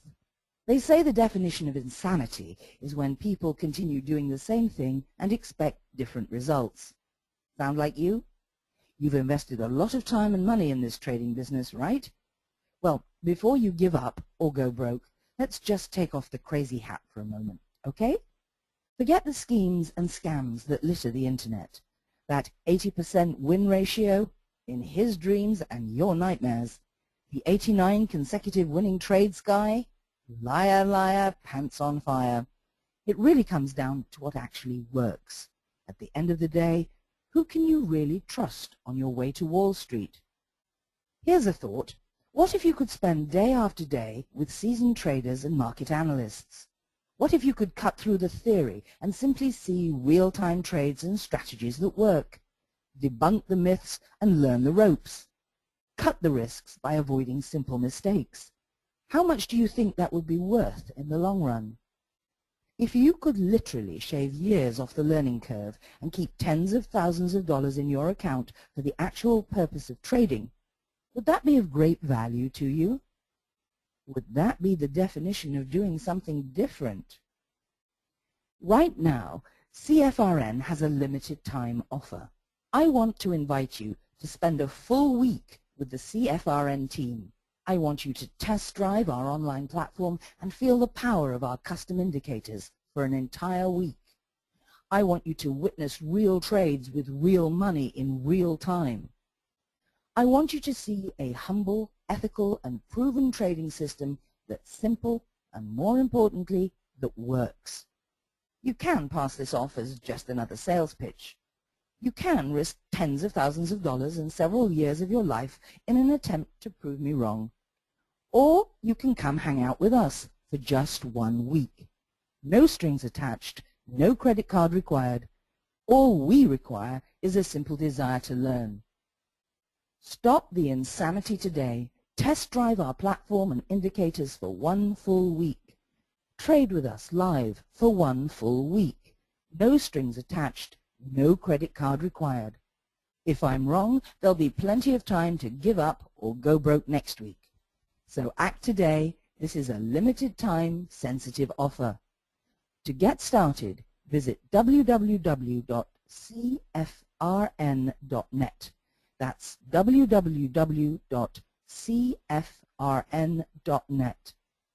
CFRN, a community of believers who trade for a living. Whenever anyone I know expresses a newfound interest in reading the Bible, and they say, Bill, where should I read in the Bible? I always head them to the Gospels, either Luke or John. I don't know where you direct your friends, but when my friends say, I'm going to check out the Bible, I say, well, then read Luke or John, because I want them to acquaint themselves with the person of Jesus and the teaching of Jesus. Now, I love the book of Ephesians so much, and I think it's such a cool book that I used to, in prior years, I would say, and if you finish Luke and John, read the book of Ephesians, but start at chapter 2, and then read the rest of it. Well, I had some friends many years ago who read Luke, read John, and then they opened up the book of Ephesians, but they didn't follow my directions and start at chapter 2. They started at chapter 1. And if you start in chapter 1 in the book of Ephesians, then you just hit a freight train in verse 4. You only go 4 verses in, and then you read these 3 simple words. He chose us. And then some Bible readers go, oh, well, you know, maybe it doesn't mean what it says right there. Well, then you go right on to Ephesians 1:5, and it says, he predestined us. Now, if these new Bible readers had any sense at all, they would do what most of us seasoned Bible readers have done over the years. We fast forward right through texts like those that we don't understand. We promise that we'll work back through them at a later point in time, but we rarely do. But not new Bible readers.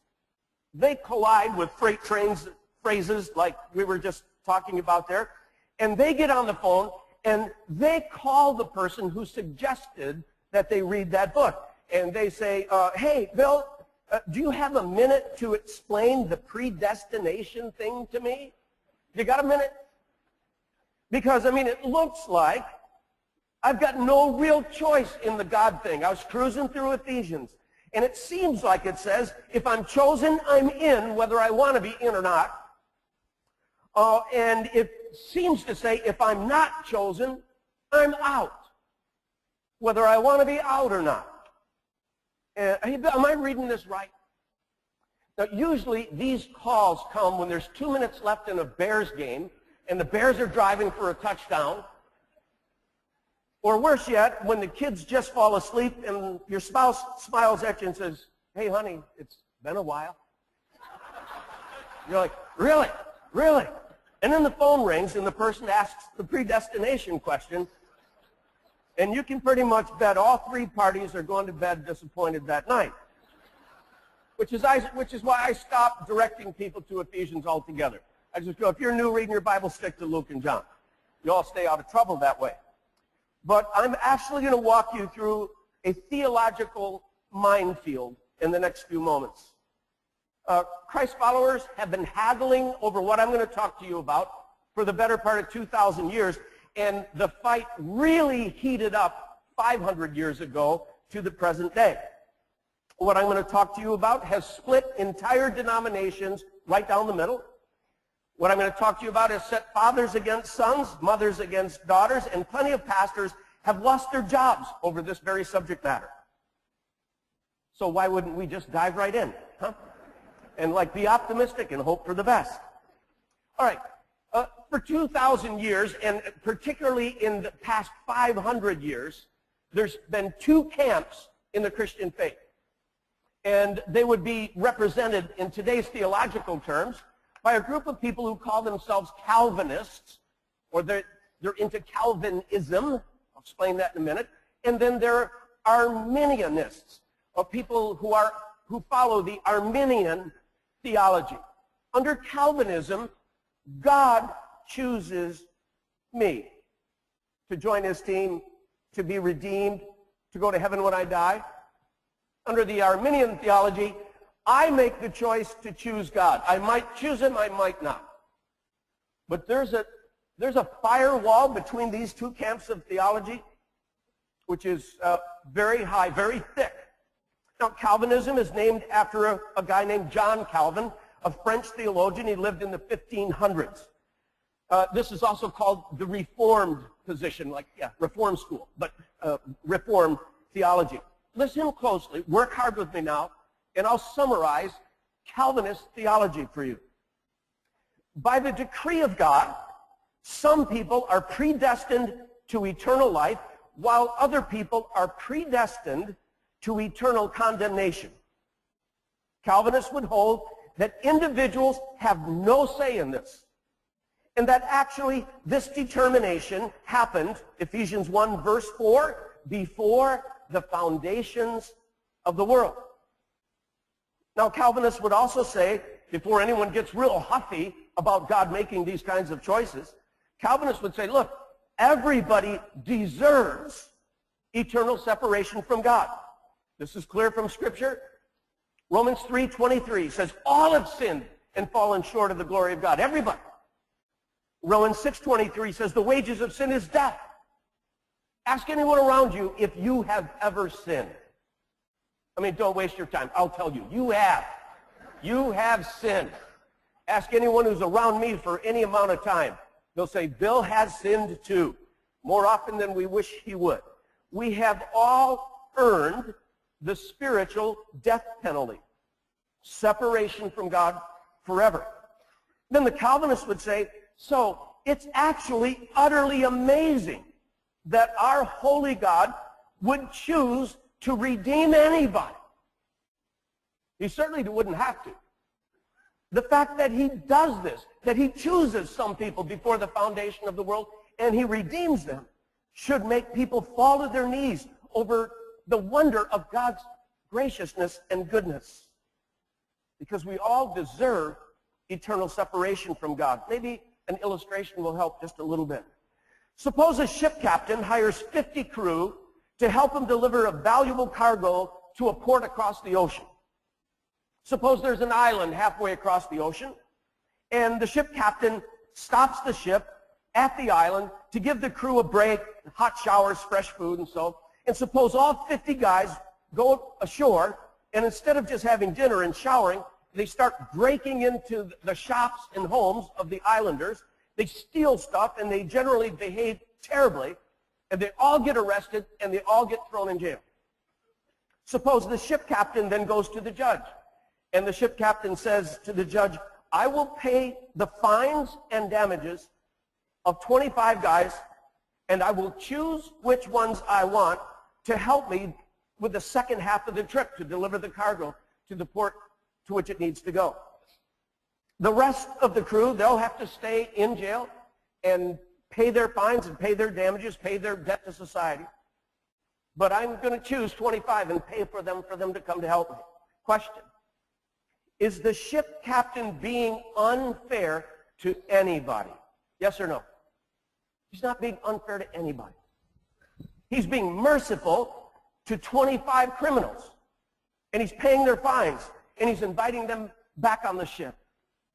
Calvinists